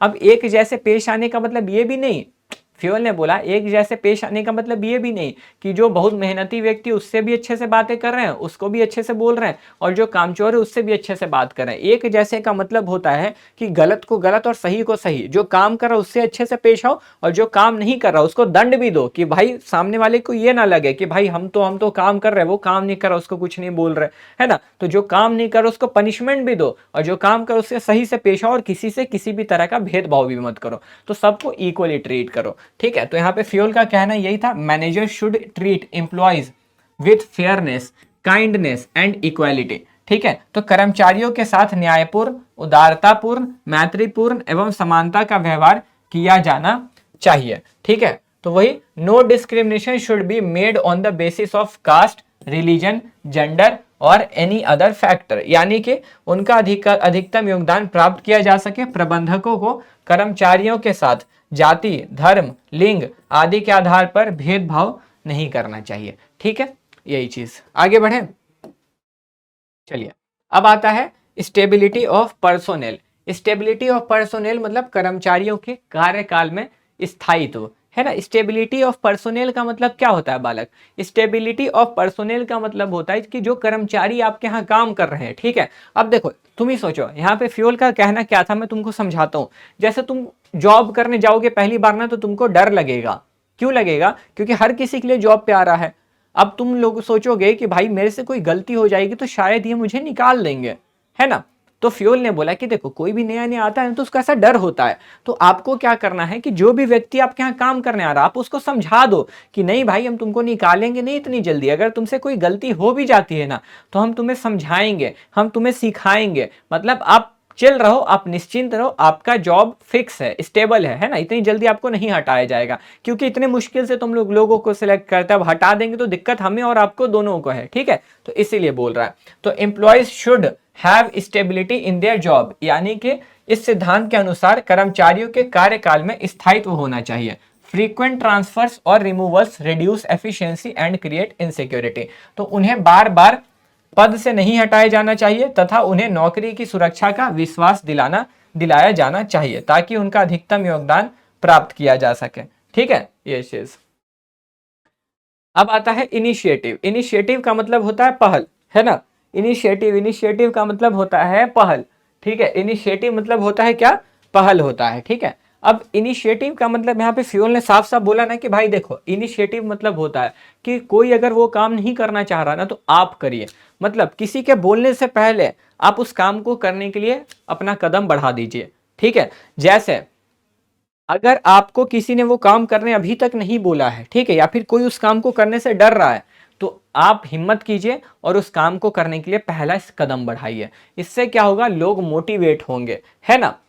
लोग मोटिवेट होंगे, लोग आपको देखेंगे तो वो भी आपके पीछे पीछे आएंगे, ठीक है। तो वही चीज बोल रहा है कि अगर आप काम नहीं कर सकते आप कम से कम आइडिया दीजिए, आप ये अपनी तात्पर्यता दिखाइए कि भाई हम तत्पर हैं तुम्हारे काम में सहयोग करने के लिए, हम चाहते हैं तुम्हारे काम में मदद करना, है ना। तो आप इनिशिएटिव लीजिए, आप काम को करने के लिए कदम बढ़ाइए, ठीक है। तो ये चीज, employees should be encouraged to take initiative and suggest new ideas, this increase their motivation, confidence and job satisfaction. तो यहाँ वही है, पहल का अर्थ है किसी कार्य के लिए आदेश मिलने से पहले स्वयं आगे बढ़कर कार्य करना, ठीक है। कर्मचारियों को सभी स्तरों पर अपने कार्य से संबंधित सुझाव देने एवं पहल करने की अनुमति होनी चाहिए, इससे वे प्रेरित एवं संतुष्ट रहते हैं, ठीक है। ये बात, आगे बढ़े। हाँ सर बढ़ते हैं। चौथा आता है एस्पिरिट डी कॉर्प्स, है ना। चौथा क्या आता है? Spirit D corps. Spirit D corps का मतलब क्या होता है? ये आखिरी है, चौथा नहीं, 14 नंबर है, 14 आखिरी, फ्यूल के सिद्धांत में से ये आखिरी आता है आपका, ठीक है। एस्पिरिट डी कॉर्प्स का मतलब होता है टीम स्पिरिट, मतलब जैसे समझो, अगर मान के चलो एक क्रिकेट टीम, इंडियन टीम बहुत मुश्किल से जीती है ना, और कैप्टन वहां जाके बोल दे कि ये तो पूरा तो मैंने ही जिताया है, इन्होंने किया क्या कुछ, टीम वाले भड़क जाएंगे, भाई हम क्या आलू छीलने आए थे, हम क्या प्याज छीलने आए थे, मटर छील रहे थे, नहीं ना। तो ये तो गलत है ना, आपको टीम को श्रेय देना चाहिए, टीम को भी क्रेडिट देनी चाहिए।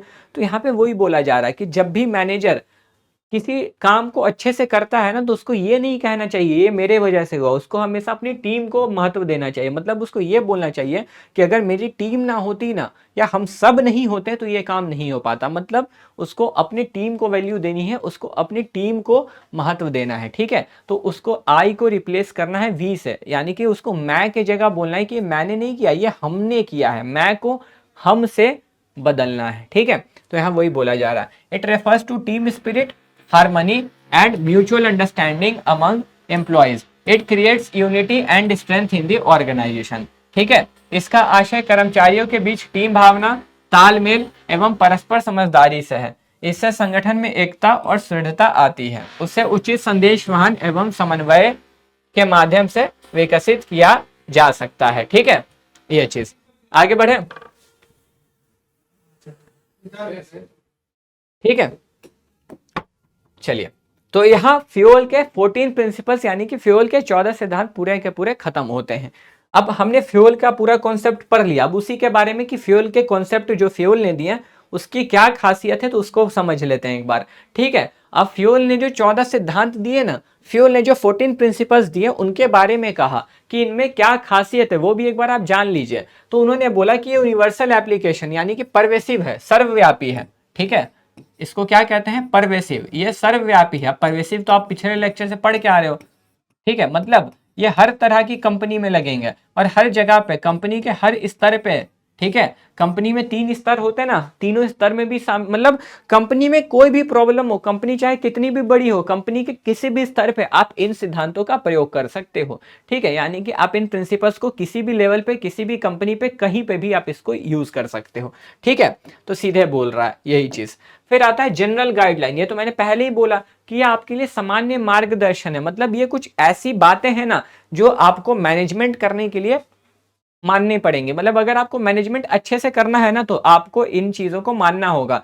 यहाँ पे फ्यूल ने ये भी कहा कि देखो, ये आपको बना बनाया तो नहीं देंगे, मतलब बना बनाया समाधान तो आपको नहीं देंगे, रेडीमेड सॉल्यूशन नहीं देंगे, लेकिन आपको ये ध्यान रखना है कि आपको जैसे कोई प्रॉब्लम है तो आप ये मत सोचना है कि मेरे सिद्धांत का इस्तेमाल करके आपको वो समस्या का हल तुरंत मिल जाएगा। नहीं, आप अगर समस्या में फंसे हो तो आप मेरे सिद्धांत का इस्तेमाल करो, लेकिन अपने तरीके से करो, मतलब अपना दिमाग लगाओ, उसमें थोड़ा बहुत चेंज करके आप उसको यूज करो, तो आपको सोल्यूशन मिल जाएगा, ठीक है। तो यही चीज यहाँ पे उन्होंने बोला कि आपके काम करने में बहुत ज्यादा ये मदद करेंगे, ठीक है, ये चीज।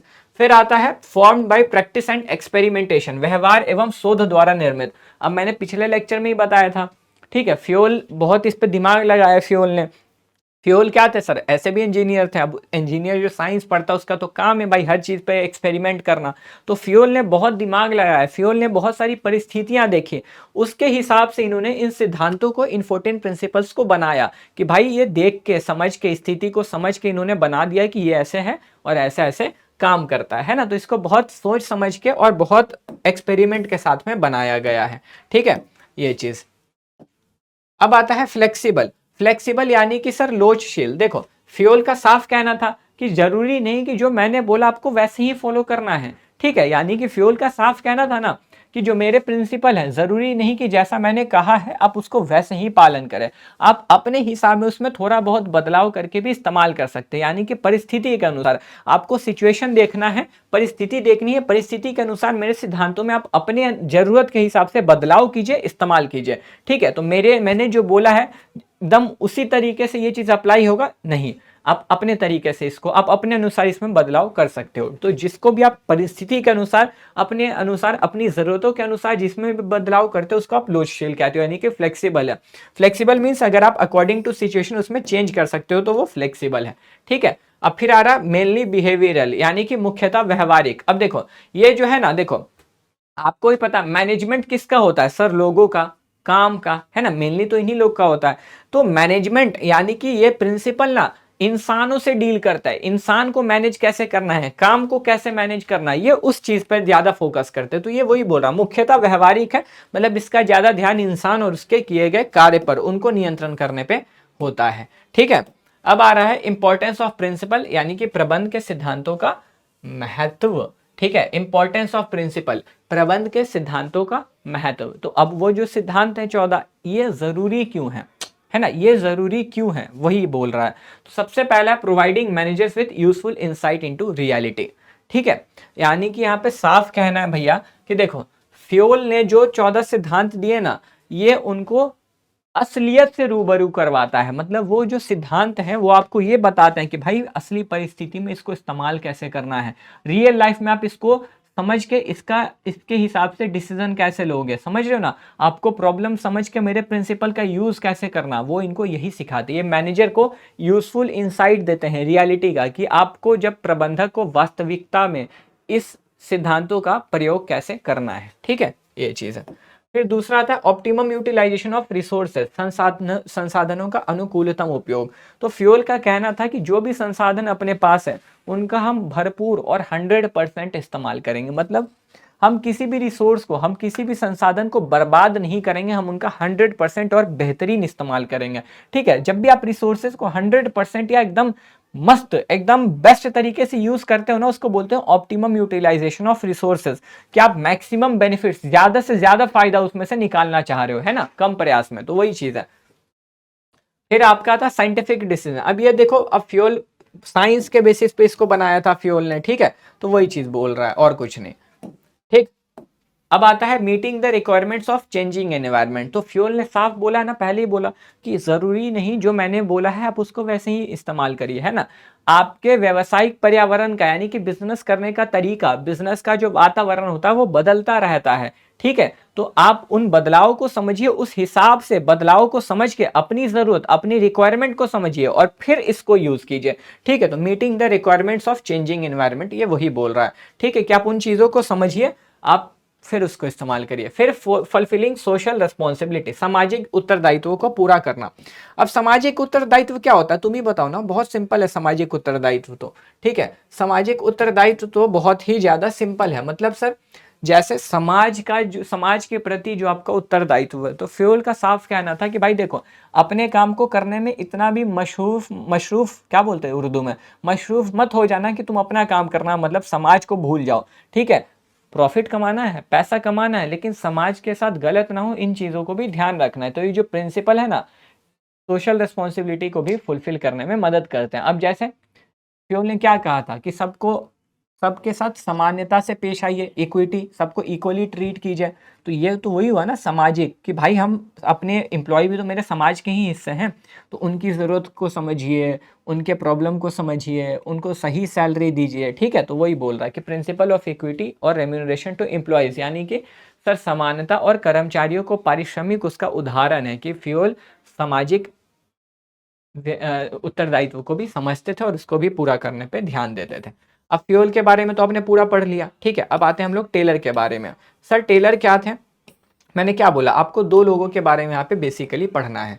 ठीक है ना, आपको किसके बारे में पढ़ना है, आपको दो लोग के बारे में मेनली पढ़ना है। ठीक है, अब टेलर थे। ठीक है, टेलर का पूरा नाम क्या था, टेलर का पूरा नाम था FW टेलर। ठीक है, फ्रेडरिक विंसलो टेलर बोलते थे इनको, FW टेलर। दर्जी, तुम लोग याद रखने के लिए दर्जी कह सकते हो। ठीक है, अब ये क्या थे, ठीक है, तो ये भी सर इंजीनियर थे, ध्यान रखिएगा। ठीक है, लेकिन ना देखो, वो टॉप लेवल के थे, वो तो बाद में टॉप लेवल पे चले गए थे ना, चीफ एग्जीक्यूटिव बन गए थे। तो उन्होंने जो प्रिंसिपल दिए ना, वो ना मैनेजमेंट को संभालने के लिए था। ठीक है, वो मैनेजमेंट को संभालने के लिए था कि मैनेजमेंट अच्छे से हो, उन्होंने उस चीज के लिए प्रिंसिपल दिया। टेलर ने बोला ना कि भैया हम तो वर्कर हैं, फैक्ट्री वर्कर। ठीक है, फ्यूल क्या थे सर, फ्यूल फैक्ट्री में काम करते थे।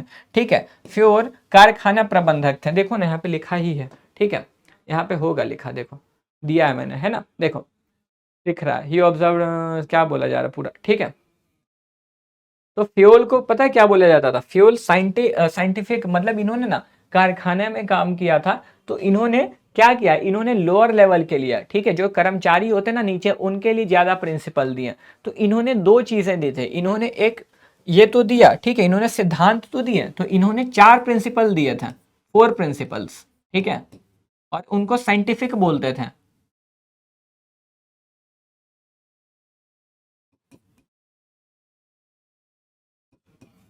Scientific management. ठीक है, इसको क्या बोलते थे? Principles of scientific management. ठीक है,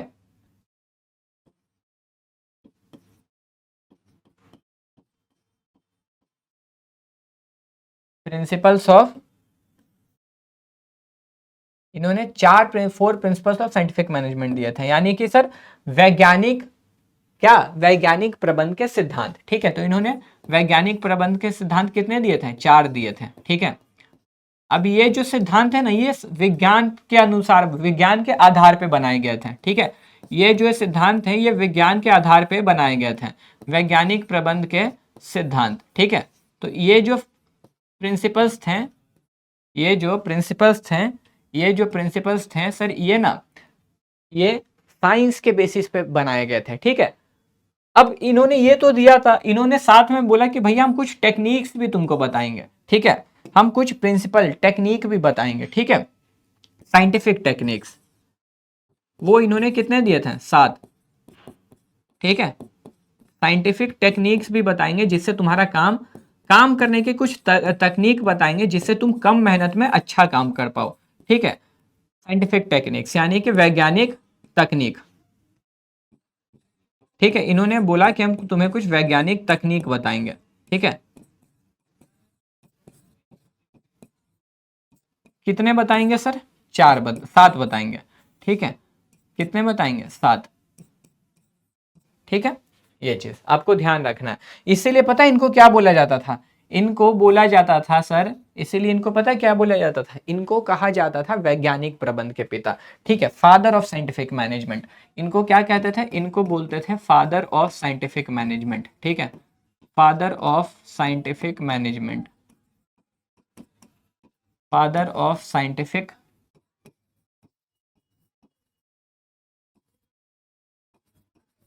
मैनेजमेंट। ठीक है, यानी कि वैज्ञानिक प्रबंध के पिता। अब आपको ध्यान रखना है कि वो फादर ऑफ जनरल मैनेजमेंट थे, ये फादर ऑफ साइंटिफिक मैनेजमेंट। ठीक है, तो ये वैज्ञानिक प्रबंध के पिता हैं और वो सामान्य प्रबंध के पिता। ठीक है, ये चीज आपको, ये बात बिल्कुल ध्यान रखनी है, यहाँ पे आपको कंफ्यूज नहीं होना है। ठीक है, ये चीज आप बिल्कुल बिल्कुल प्लीज ध्यान रखिएगा। ठीक है, चलिए आगे बढ़े। अब हम लोग चलते हैं, सीधा समझते हैं कि साइंटिफिक मैनेजमेंट आखिर में है क्या। तो देखो साफ साफ यहाँ लिख के दे रहा है भाई कि क्या बोला जा रहा है? Scientific management. ठीक है, यहाँ साफ साफ आपको लिख के दिया जा रहा है कि साइंटिफिक मैनेजमेंट का मतलब क्या होता है? Scientific management means managing work through scientific methods. ठीक है, instead of traditional rule of thumb methods. ठीक है, यानी कि वैज्ञानिक प्रबंध का अर्थ है कार्यों का प्रबंधन वैज्ञानिक तरीकों से करना, ना कि परंपरागत यानी कि अंगूठा टेक नियम विधियों से। मतलब कि फ्यूल का कहना था ना, आई मीन टेलर का, ठीक है, फ्यूल मुंह से निकल रहा है, टेलर का कहना था कि हर काम को करने के लिए साइंस लगाओ। अब साइंस लगाओ मतलब हर काम को करने के लिए दिमाग लगाओ, हर काम को करने के लिए ना नए नए तरीके खोजो, वो साइंस से ही निकल सकता है। रूल ऑफ थंब, अंगूठा टेक नियम का मतलब होता है कि पुराने तरीकों से ही काम मत करो, हर काम पे ना, हर काम के लिए तुम्हें नए नए तरीके खोजने चाहिए, वो ज्यादा बेहतर है। ठीक है, फ्यूल ये बोलते थे, वही है। ठीक है, तो देखिए टेलर बिलीव्ड दैट, सॉरी फिर फ्यूल निकला, Taylor believed that work should be performed in the best and cheapest way through scientific analysis and proper planning. तो टेलर का मानना था कि वैज्ञानिक विश्लेषण एवं उचित नियोजन द्वारा कार्य को सर्वोत्तम एवं न्यूनतम लागत पर किया जा सकता है। राइट, आगे बढ़ते हैं। ठीक है, चलिए, तो FW टेलर के बारे में छोटी मोटी बातें हैं जो मैंने आपको ऑलरेडी बता दी, रीड कर लीजिएगा खुद से। अब उन्होंने 4 वैज्ञानिक प्रबंध के सिद्धांत दिए, तो देखिए लिख रहा है प्रिंसिपल्स ऑफ साइंटिफिक मैनेजमेंट, वैज्ञानिक प्रबंध के सिद्धांत। ठीक है, 4 दिए थे। सबसे पहला था science not rule of thumb. इसको पढ़ना कैसे? साइंस, रुक जाना है यहाँ पे, नॉट रूल ऑफ थंब, ऐसे यानी कि विज्ञान ना कि अंगूठा टेक शासन। अब विज्ञान का मतलब कि भाई तुम विज्ञान लगाओ, है ना। टेलर ने कहा कि तुम साइंस लगाओ, तुम विज्ञान लगाओ, तुम नए नए तरीके खोजो, अंगूठा टेक शासन मत करो, रूल ऑफ थंब मत करो, मतलब पुराने तरीकों से काम मत करो। ट्रेडिशनल वे तो है, पहले से तो तरीके बनाए गए ना काम करने के लिए, तुम काम चोरी क्यों कर रहे हो? तुम अपने नए नए तरीके खोजो। अगर तुम्हें कोई नया तरीका नहीं मिलता तब तुम पुराने तरीके से काम कर लेना, लेकिन पहला ट्राई होना चाहिए कि हर काम को करने का नया तरीका खोजो। ठीक है, साफ साफ यहाँ पे यही था। तो decision should be based on scientific study, facts and analysis, rather than traditional rule of thumb method। ठीक है, तो निर्णय वैज्ञानिक अध्ययन, तथ्यों एवं विश्लेषण पर आधारित होने चाहिए, ना कि पारंपरिक अंगूठा टेक नियमों पर। ठीक है, ये चीज। दूसरा आता है हार्मनी नॉट डिस्कॉर्ड, यानी कि सहयोग ना कि टकराव। यहाँ पे फ्यूल का कहना था ना कि भाई देखो, तुम लोग प्लीज एक दूसरे पे भरोसा करो, है ना। जैसे मैनेजमेंट, अब कर्मचारी ना अपने मैनेजर्स पे भरोसा नहीं करते हैं, ठीक है, उनको लगता है झूठ बोल रहा है, हमसे दुश्मनी निकाल रहा है काम करवा के। तो टेलर ने बोला कर्मचारियों को, क्योंकि टेलर के जो प्रिंसिपल थे ना वो ज्यादातर वर्कर्स के लिए थे, लोअर लेवल के लिए, ठीक है, जो नीचे कर्मचारी काम कर रहे हैं उनके लिए ज्यादा थे।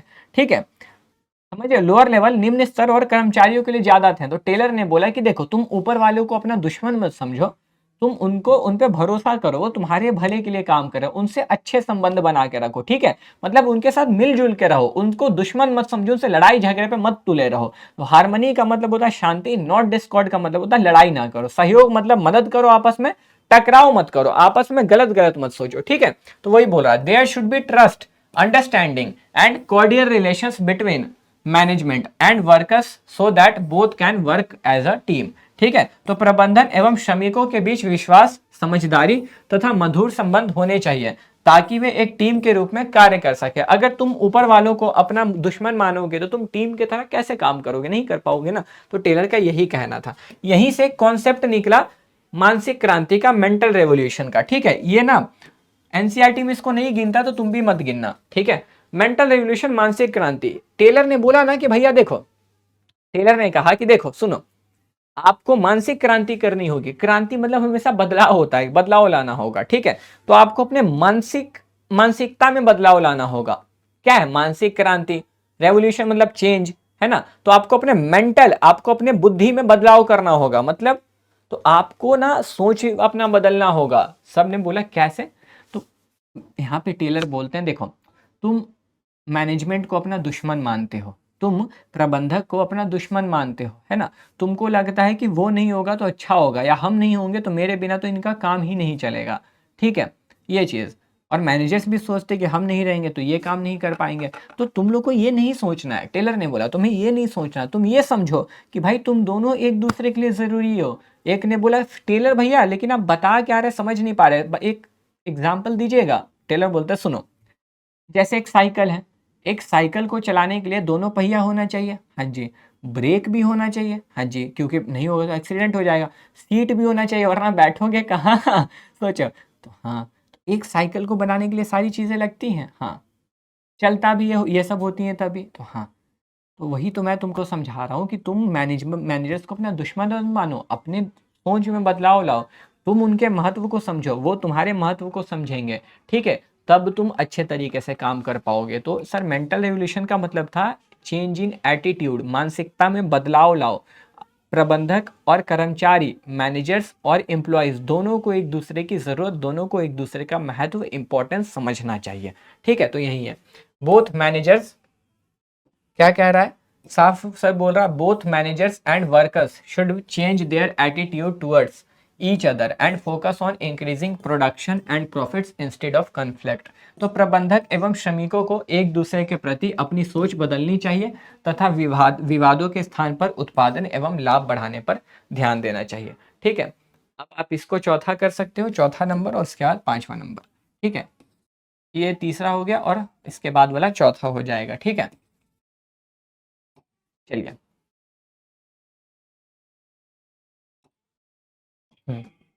तीसरा, कोऑपरेशन नॉट इंडिविजुअलिज्म, यानी कि अभी जो आपने पढ़ा ना ये उसी का अपडेटेड वर्जन है, एक लेवल ऊपर है। तो यहाँ पे वही बात फिर बोल रहे हैं टेलर कि भाई देखो, सबके साथ कोऑपरेट करो। कोऑपरेशन मतलब क्या होता है कि भाई हाँ, तुम भी तो चाहो काम करना, सब काम कर रहे हो तो तुम भी मिल के काम करो ना।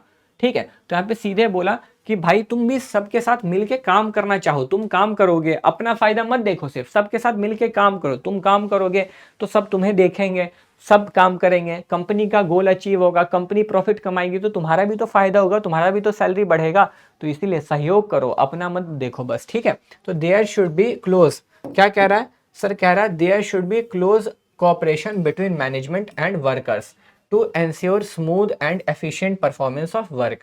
तो संगठन में प्रबंधकों एवं श्रमिकों के बीच घनिष्ठ सहयोग होना चाहिए, जिससे कार्य सरलता एवं कुशलता से किया जा सके। ठीक है, ये चीज। अब आता है maximum efficiency and development of worker. अब देखो टेलर का कहना यहाँ पे था ना कि भाई देखो अधिकतम कार्य क्षमता एवं श्रमिकों का विकास। तो टेलर का कहना था कि देखो मैंने हर एक एम्प्लॉय को चुनने में बहुत मेहनत लगाई है, ठीक है, तो अब मेरे यहाँ जो भी काम कर रहा ये मेरी जिम्मेदारी है कि मैं उसको बराबर से काम सिखाऊं, उनको इतना ट्रेनिंग दूं कि वो ज़्यादा से ज़्यादा रिजल्ट मुझे दें। मतलब मैं उसको इस तरीके से एक्सपर्ट बना दूं ना कि वो जब काम करे तो उसके काम में एकदम मास्टरी झलकनी चाहिए, उसके काम में परफेक्शन, है ना, उसके काम में परफेक्शन एकदम दिखना चाहिए कि ये तो एकदम बेहतरीन तरीके से काम करता है, ठीक है। तो हर एम्प्लॉय को उसके मैक्सिमम एफिशिएंसी तक ले जाओ, हर कर्मचारी को उसकी कार्य क्षमता का विकास करवाओ, उसको इतना काम दो, इतने अच्छे से सिखाओ कि वो बेहतरीन तरीके से काम कर पाए, ठीक है। तो वही बोल रहा, worker should be selected scientifically according to the job requirements and provided proper training to improve their efficiency and skills। तो श्रमिकों का चयन कार्य की आवश्यकता, योग्यता एवं क्षमता के अनुसार किया जाना चाहिए तथा उनकी कुशलता बढ़ाने के लिए उचित प्रशिक्षण दिया जाना चाहिए, ठीक है, ये चीज। चलिए अब आपने वो पढ़ लिया है ना। अब यहाँ से चालू होता है आपका ये वाला जो यहाँ पे हेडिंग है वो गलत है, ठीक है, ये हेडिंग यहाँ पर गलत दे रखा है, ठीक है, ये हेडिंग यहाँ पे गलत दे रखा है, इस वाले को ना मैं यहाँ पे डाल देता हूँ। ये आपका तकनीक में आता है, किस में आता है बालक, ये आपका तकनीक में आता है, ठीक है, ये आपका टेक्निक है, ठीक है, पूरा आधा हेडिंग ही यहाँ पे गलत दे रखे हैं, कोई बात नहीं, ठीक है। अब आप किस पे आए हो, अब आप नए टॉपिक पे आ चुके हैं जो है आपका techniques of scientific of management, यानी कि प्रबंध वैज्ञानिक प्रबंध के तकनीक। यहाँ पे टेलर ने बोला कि हम तुमको कुछ तरीके बताएंगे, कुछ टेक्निक्स बताएंगे जिससे तुम कम मेहनत में ज़्यादा से ज़्यादा रिजल्ट दे पाओ, ठीक है। तो टोटल 7 बताए थे, पहला वाला मैं लास्ट में बताऊंगा, पहले मैं दूसरे नंबर से चालू करूंगा, ठीक है। तो अब देखिए, अब यहाँ पे आप ये सेकंड नंबर को इग्नोर कर सकते हो, हेडिंग यहाँ पे जो है, ठीक है, ये टेक्निक ही है, आप उसको इग्नोर कर देना, ठीक है। ये क्या है, ये टेक्निक है, ठीक है, ये क्या है, टेक्निक है, ठीक है, ठीक है, आप उस वाले को इग्नोर कर देना, गलती हो गई टाइपिस्ट से, ठीक है। अब दूसरा technique standardisation and simplification of work, कार्य का मानकीकरण एवं सरलीकरण, ठीक है। तो यहाँ पे टेलर ने बोला ना कि देखो हर काम को करने का एक स्टैंडर्ड तरीका होना चाहिए, ठीक है। सर स्टैंडर्ड, एक ने बोला स्टैंडर्ड का मतलब क्या होता है, तो मानक, बोलता नहीं समझे, तो उसने बोला टेलर ने कि देखो हर काम को करने का ना एक फिक्स तरीका होना चाहिए कि भाई ये तरीका है तो बहुत सारे, लेकिन ये तरीका इसमें सबसे बेस्ट है। और हर प्रोडक्ट का भी एक स्टैंडर्ड साइज होना चाहिए, मतलब कि हर चीज के लिए एक ही होना चाहिए, एक ही रास्ता, एक ही, मतलब जैसे समझो बेस्ट, मान लो अगर आपने ये रिमोट इतना बनाया ना, तो हर रिमोट इसी साइज के आपको बनाने, यानी कि इसका स्टैंडर्ड साइज ये होगा। अब सारे रिमोट इसी साइज के बनने चाहिए, है ना, इसका मानक, एक रिमोट ऐसा बनाया तो अब ये मानक हो गया कि भाई सारे रिमोट इसी साइज के बनाएंगे, और जिस तरीके से बनाया है वही इसका स्टैंडर्ड तरीका हो गया, मतलब वही मानक विधि भी हो गई कि उसी विधि से सारे रिमोट बनाओ। तो स्टैंडर्ड का मतलब होता है कि फिक्स कर देना, एक बेस्ट वे फिक्स कर देना, ठीक है ना, ये चीज। तो वही बोला standardisation means adopting standard tools, methods, procedures and specification. तो मानकीकरण का अर्थ है मानक उपकरणों, विधियों, प्रक्रियाओं तथा आकार, प्रकार, गुणवत्ता एवं माप आदि को निर्धारित करना, ठीक है, कि फिक्स कर दिया हमने कि इसी तरीके से बनेगा, इतने का ही बनेगा, इसी इतने ग्राम का ही बनेगा, ठीक है, ऐसा करके। अब इससे क्या होता है, इससे ना कि आप चीजों की बर्बादी नहीं करते हो, आपको पता लग गया कि भाई मुझे कैसे बनाना है, कितना बनाना है, कितने वजन का बनाना है, तो चीजें बर्बाद नहीं होती। तो it reduces wastage and improves quality, ठीक है। तो इससे संसाधनों की बर्बादी एवं कम होती है तथा गुणवत्ता बढ़ती है, ठीक है। अब सिंप्लीफिकेशन ऑफ वर्क का मतलब क्या है, यानी कि सरलीकरण। तो देखो जो भी काम है ना, अब तुम सोचो जो भी काम है, ठीक है, उसको एम्प्लॉय को समझ ही नहीं आए कि करना कैसे है, मतलब उनको पता ही नहीं चल रहा कि मुझे ये काम करना कैसे है, तो उनको वो काम इतने इजी तरीके से बता दो, इतना इजी कर दो, इतना सरल कर दो उनके लिए कि वो समझ के आराम से उस काम को करें।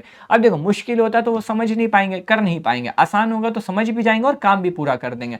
तो सिंप्लीफिकेशन का सीधा मतलब है जो काम है ना उसको सिंप्लीफाई कर दो, उसको आसान कर दो, आसान तरीके से उनको समझा दो, ठीक है। तो simplification means eliminating unnecessary varieties of product, ठीक है।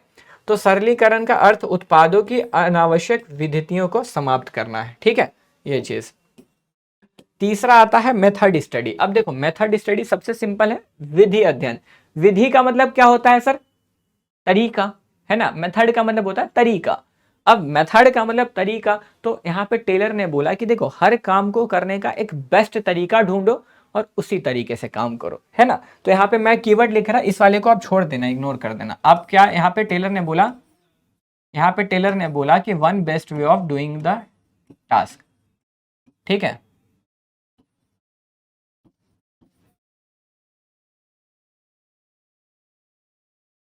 वन बेस्ट वे ऑफ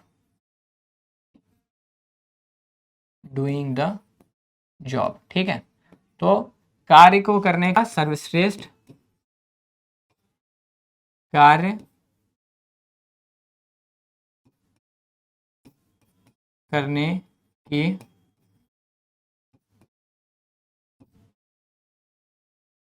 सर्वोत्तम विधि, ठीक है। ये क्या बताता है, किसी भी कार्य को करने की सर्वोत्तम विधि कौन सी है, मतलब किसी भी कार्य को करने के लिए ना सबसे बेस्ट तरीका कौन सा, यही बताता है। तो मेथड स्टडी का मतलब finding one best way of doing the job, कि उस जॉब को करने का एक सबसे बेस्ट रास्ता क्या है, बेस्ट तरीका क्या है ना। मेथड मतलब तरीका ही होता है, तो उस काम को करने का सबसे बेस्ट तरीका क्या है। टेलर का यही कहना था कि हर काम के लिए आपको मेथड स्टडी लगाना है, किस काम को करने के लिए सबसे बेस्ट तरीका कौन सा, वही तरीके से इस काम को करेंगे, ठीक है। चलिए अब आता है मोशन स्टडी, यानी कि गति अध्ययन। अब गति का मतलब होता है कि मेरी शरीर की चाल ढाल, है ना। गति मतलब मेरी गतिविधियां, मैं क्या कर रहा हूं, मैं कैसे कर रहा हूं, ठीक है वो। तो मोशन स्टडी में टेलर ने बोला ना कि देखो हर काम को करने के लिए इंसान कुछ ना कुछ गतिविधियां करता है, ठीक है। इंसान क्या करता है, इंसान कुछ ना कुछ गतिविधियां करता है। तो आप उसमें देखो कि ऐसी कौन सी गतिविधि है जिसको करने की जरूरत भी नहीं, ठीक है, फिर भी वो कर रहा है, समझ रहे हो। तो उसको करने की जरूरत नहीं, फिर भी वो कर रहा है, ठीक है।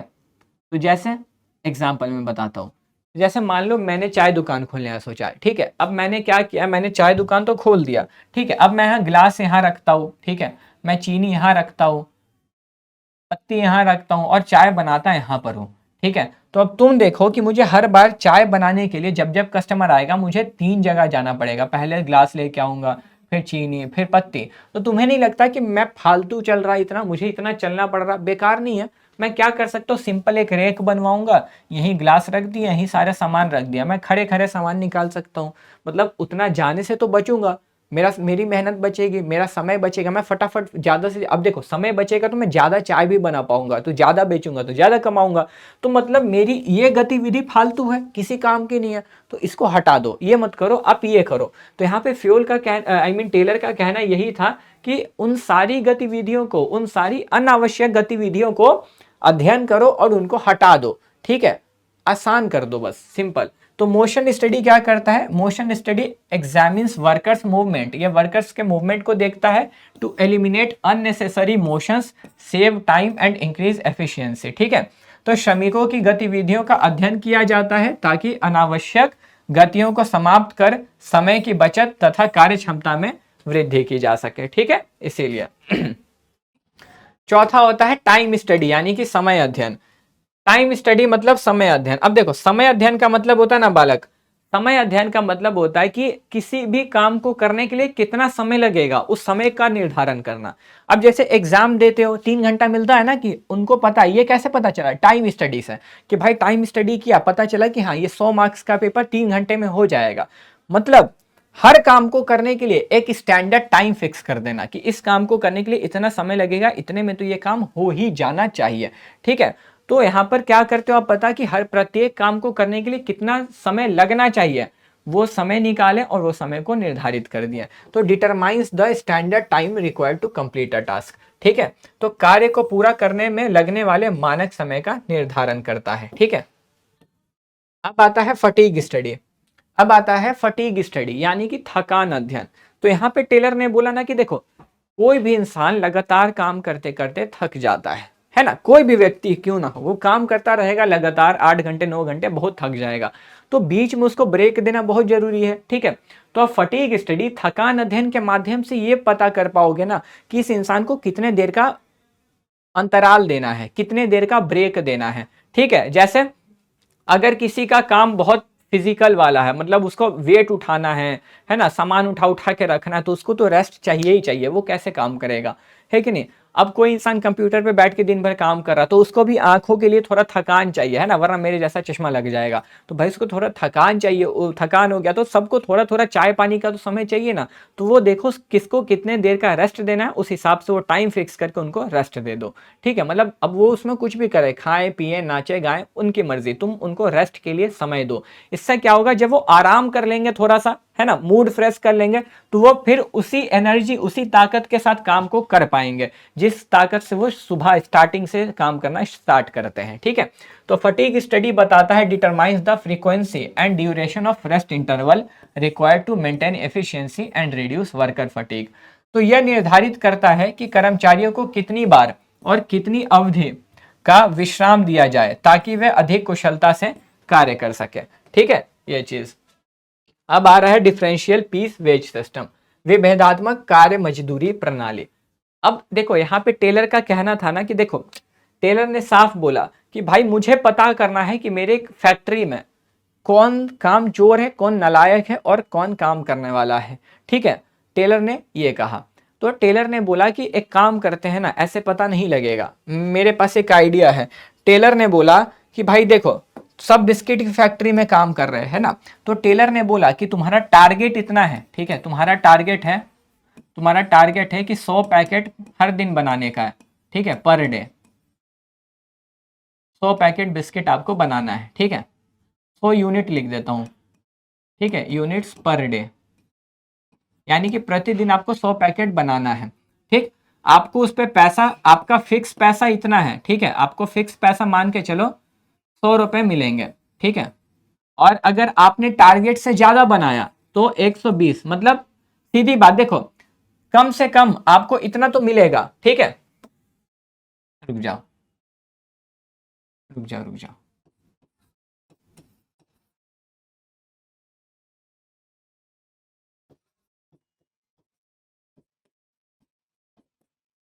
ठीक है, मिनिमम मतलब कम से कम और मैक्सिमम का मतलब ज्यादा से ज्यादा। ठीक है, मिनिमम का मतलब सर कम से कम और मैक्सिमम का मतलब होता है ज्यादा से ज्यादा। ठीक है, समझना अब यहाँ पे आप बड़े ध्यान से मेरी बात को। ठीक है, अब समझना अब बड़े ध्यान से हाँ मेरी बात को। सर क्या समझना है बताओ फिर, आ जाओ। ठीक है, आ जाओ।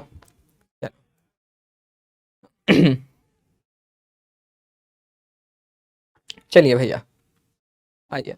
अब जैसे यहाँ फ्यूल ने बोला, ठीक है, कि कम से कम देखो उसको ना, कम से कम 100 पैकेट पे कम से कम 4 रुपया पर यूनिट। ठीक है, बोला कि 4 रुपए पर यूनिट, 4 पर यूनिट, यानी कि एक पैकेट बनाने पे कम से कम 4 रुपए मिलेंगे और ज्यादा से ज्यादा आपको 6 रुपए मिलेंगे।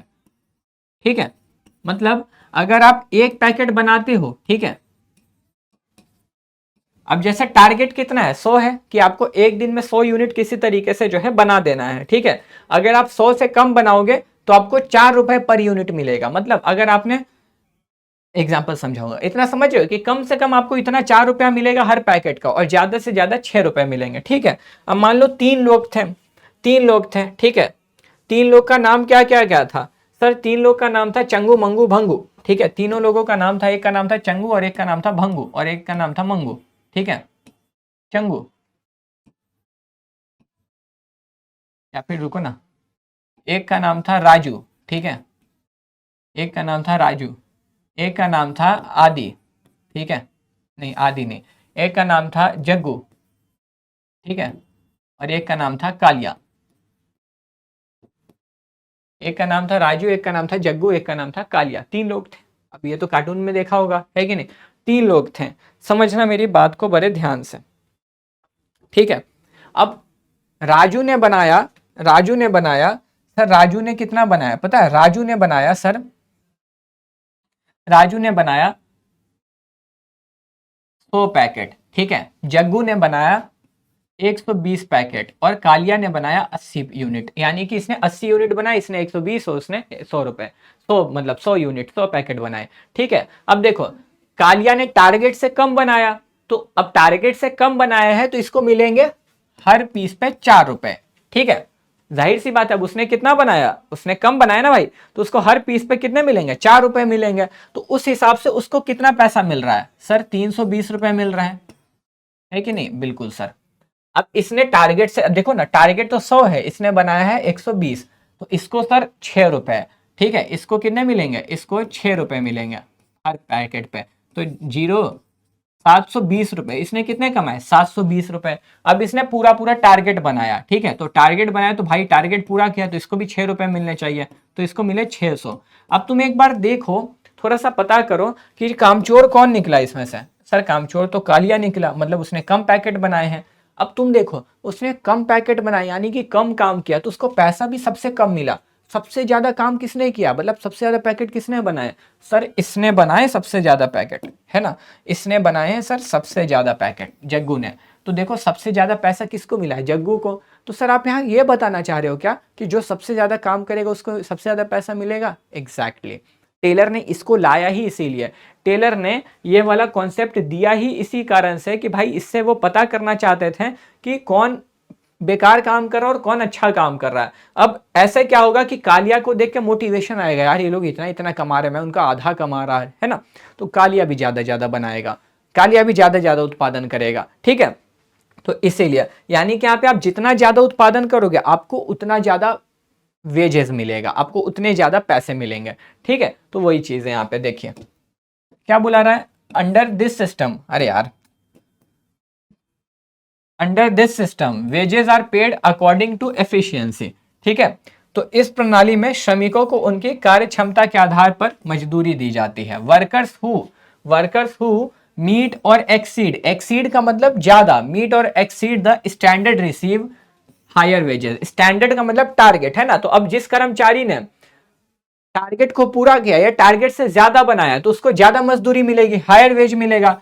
While those who perform below the standard receive lower wages, यानी कि जिसने टारगेट से कम बनाया हो उसको कम पैसे मिलेंगे, ठीक है।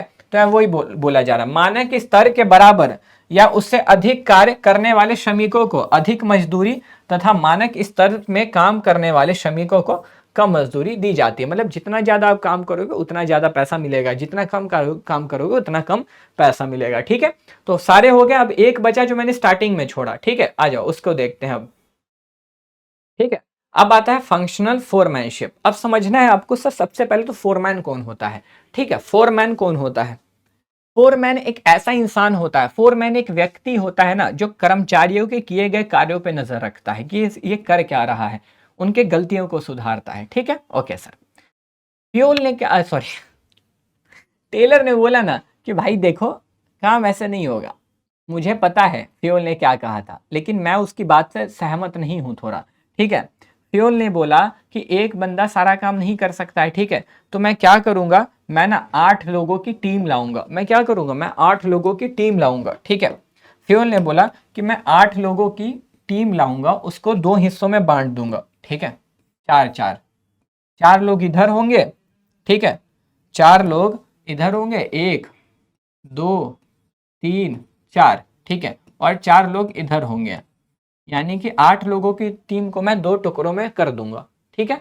ऐसा करके टेलर ने बोला ये जो 4 लोग होंगे ना, ये बस ये डिसाइड करेंगे, इस चीज को देखेंगे कि क्या होना है, कब होना है, कैसे होना है, मतलब ये लोग योजना बनाएंगे कि कंपनी में होगा क्या, ये लोग प्लान बनाएंगे, ठीक है, और ये लोग उस प्लान को फॉलो करवाएंगे, मतलब इन्होंने जो प्लान बना के दिया ये लोग उस पर काम करवाएंगे, ठीक है। टेलर का कहना ये था, ठीक है। तो देखिए अब इट्स ऑब्जेक्टिव इज टू, क्या बोला जा रहा है, it's objective is to improve quality of supervision by appointing specialised foreman, है ना। अब ये 4 लोग जो होंगे ना, ये 4 लोग अब ये सब किससे काम करवाएंगे सर, ये चारों लोग ना कर्मचारी से काम करवाएंगे, ठीक है, चारों लोग कर्मचारी से काम करवाएंगे, इन चारों लोग का नजर कर्मचारी पे होगा, वो कर्मचारी पे नजर रखेंगे और उनसे काम निकलवाएंगे, ठीक है।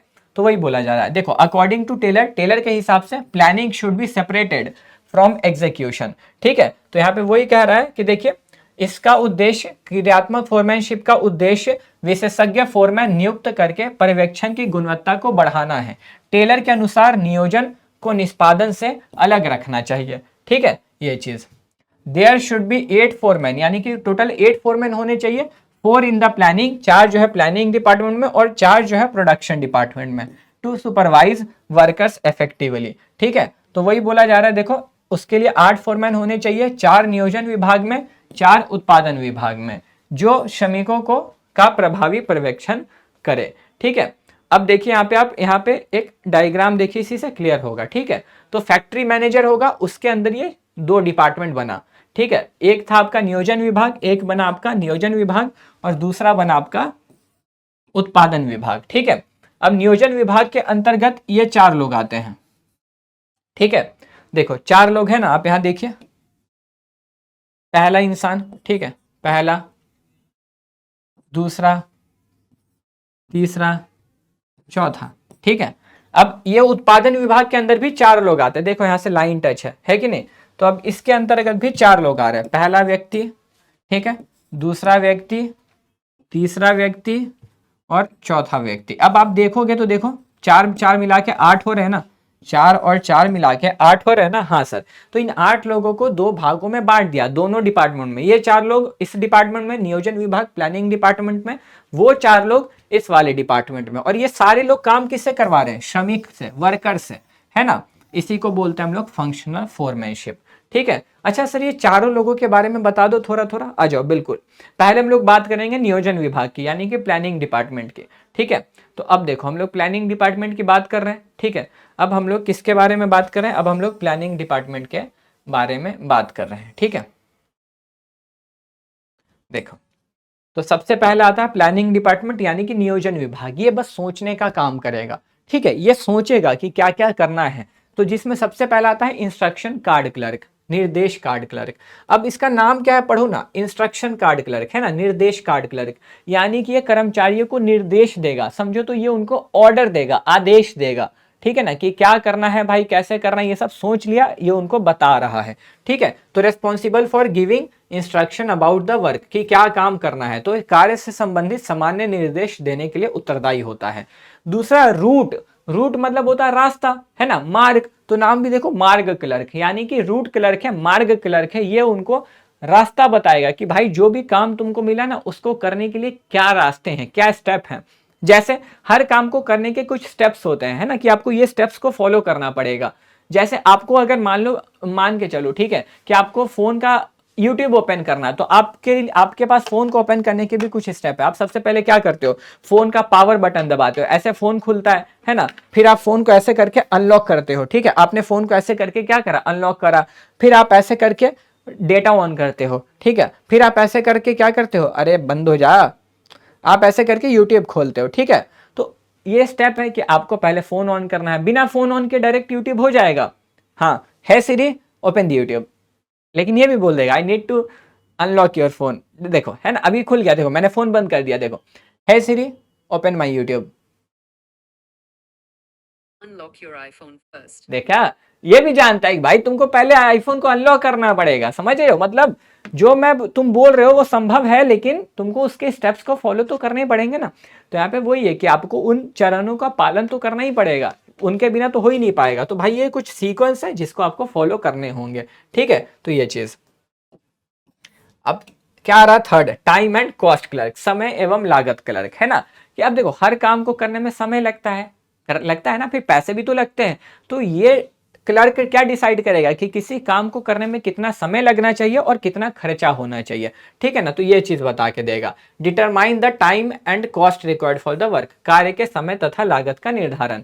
अब आता है डिसिप्लिनेरियन, यानी कि अनुशासक। देखो नाम क्या है, डिसिप्लिनेरियन, अनुशासक। ये वो व्यक्ति होगा ना जो इस चीज को सुनिश्चित करेगा कि काम सही से हो रहा है ना, जिसको जो काम मिला है वो काम तो कर रहा है ना वो बंदा। ठीक है, तो ये वही डिसाइड करेगा, यानी कि एंश्योर करेगा कि work is carried out in an orderly and systematic manner. यानी कि ये अनुशासक ये निर्धारित करेगा कि कार्य को व्यवस्थित और क्रमबद्ध ढंग से पूरा किया जाए। ठीक है, तो उत्पादन विभाग, नियोजन विभाग तो हो गया, मतलब 4 लोग थे, चारों लोगों के बारे में पढ़ लिया। ये चारों लोग बस सोचने का ही काम करेंगे, ये कुछ नहीं करेंगे, इनको बस बैठ के प्लान बनाना है। क्या करना है, प्लान बनाना है कि क्या क्या कैसे कैसे होगा। अब ये 4 लोग जो है ना, ये 4 लोग उस प्लान पे काम शुरू करवाएंगे और करेंगे।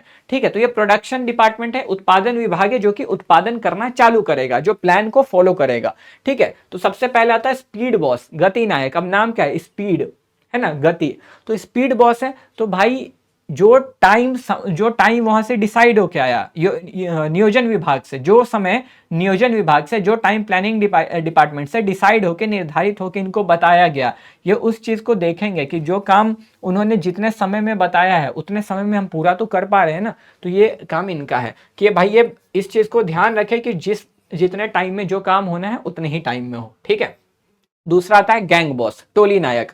अब ये क्या है, तो हर काम को करने के लिए कुछ चीजें चाहिए होती है, मशीन चाहिए होता है, सामान चाहिए होता है ना।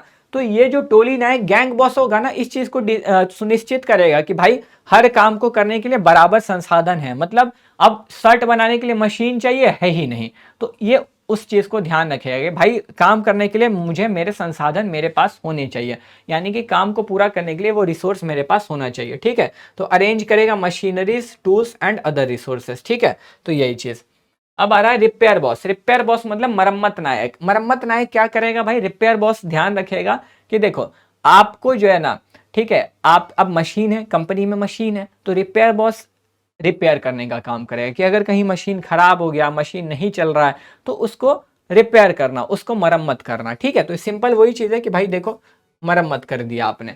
फिर आता है इंस्पेक्टर। अब ये इंस्पेक्टर का काम क्या होगा कि ये लोग जो भी उत्पादन कर रहे हैं, क्योंकि ये लोग तो उत्पादन कर रहे हैं, है ना, तो ये लोग जिस प्रोडक्ट को बना रहे हैं, जो उत्पाद बना रहे हैं, उस उत्पाद की क्वालिटी चेक करना कि सही गुणवत्ता का है ना, जितना बोला गया उसी हिसाब से बना रहे हैं ना, कि खराब क्वालिटी का प्रोडक्ट बना रहे हैं, तो ये उस चीज को चेक करेगा। तो check and controls the quality of production, ठीक है। तो खत्म हो गया आपका पूरा चैप्टर, ठीक है। अब पूरा चैप्टर आपका खत्म हो गया भाई। ये जो है आप होमवर्क में रीड करेंगे क्योंकि बहुत सिंपल है, ये सब मैंने आपको स्टार्टिंग में ही पढ़ा रखा है, ठीक है। तो ये जो है आप होमवर्क में रीड करेंगे क्योंकि इससे क्वेश्चन बनते हैं, ठीक है। ये आपका होमवर्क है, सच में ये होमवर्क है, ठीक है। तो इसको आप कर लीजिएगा याद से, समझ रहे हो। चलिए, तो अब क्या है भाई, अब आपका होमवर्क में एक है मैंने जो दे दिया, ठीक है। होमवर्क में आपको ये करना है, आपको आई होप पूरा चैप्टर फ्यूल वर्सेस टेलर है, उसका हेडिंग गलत है, ठीक है। फ्यूल वर्सेस टेलर है ये, ठीक है। ये आपका होमवर्क है कि आप इसको रीड करेंगे क्योंकि इससे क्वेश्चन बनाए जाते हैं, 5 मार्क्स में ही पूछ लेता है या 2 मार्क्स में ही पूछता है, ठीक है। तो अब मेरे हिसाब से आपको पूरा चैप्टर बहुत अच्छे से समझ आया क्योंकि मैंने बहुत जनरल वे में और बहुत सिंपल भाषा का, बहुत आसान भाषा का इस्तेमाल किया और तुम्हें ये पूरे चैप्टर को समझाया है, ठीक है। उम्मीद करता हूँ आपको ये वीडियो अच्छी लगी होगी, ठीक है। तो प्लीज़ अगर आपको नोट्स चाहिए तो आप ऐप पे चले जाइए, वहाँ आपको क्विज भी मिल जाएगा, टेस्ट भी मिल जाएगा, सारा कुछ मिल जाएगा, ठीक है। तो चलिए आज के लिए बस इतना ही, मिलते हैं हम लोग अपने अगले सेशन में। अगर आपको नहीं पता लग रहा तो मैं अगले सेशन में ये भी बता दूंगा कि नोट्स आपको डाउनलोड कैसे करने हैं, ठीक है ना, आपको ऐप पे भी कैसे जाना है, ठीक है। तो चलिए आज के लिए बस इतना ही, मिलते हैं हम लोग अपनी अगली सेशन में, तब तक के लिए bye bye, take care, have a good day. This side I Singh signing off, bye bye.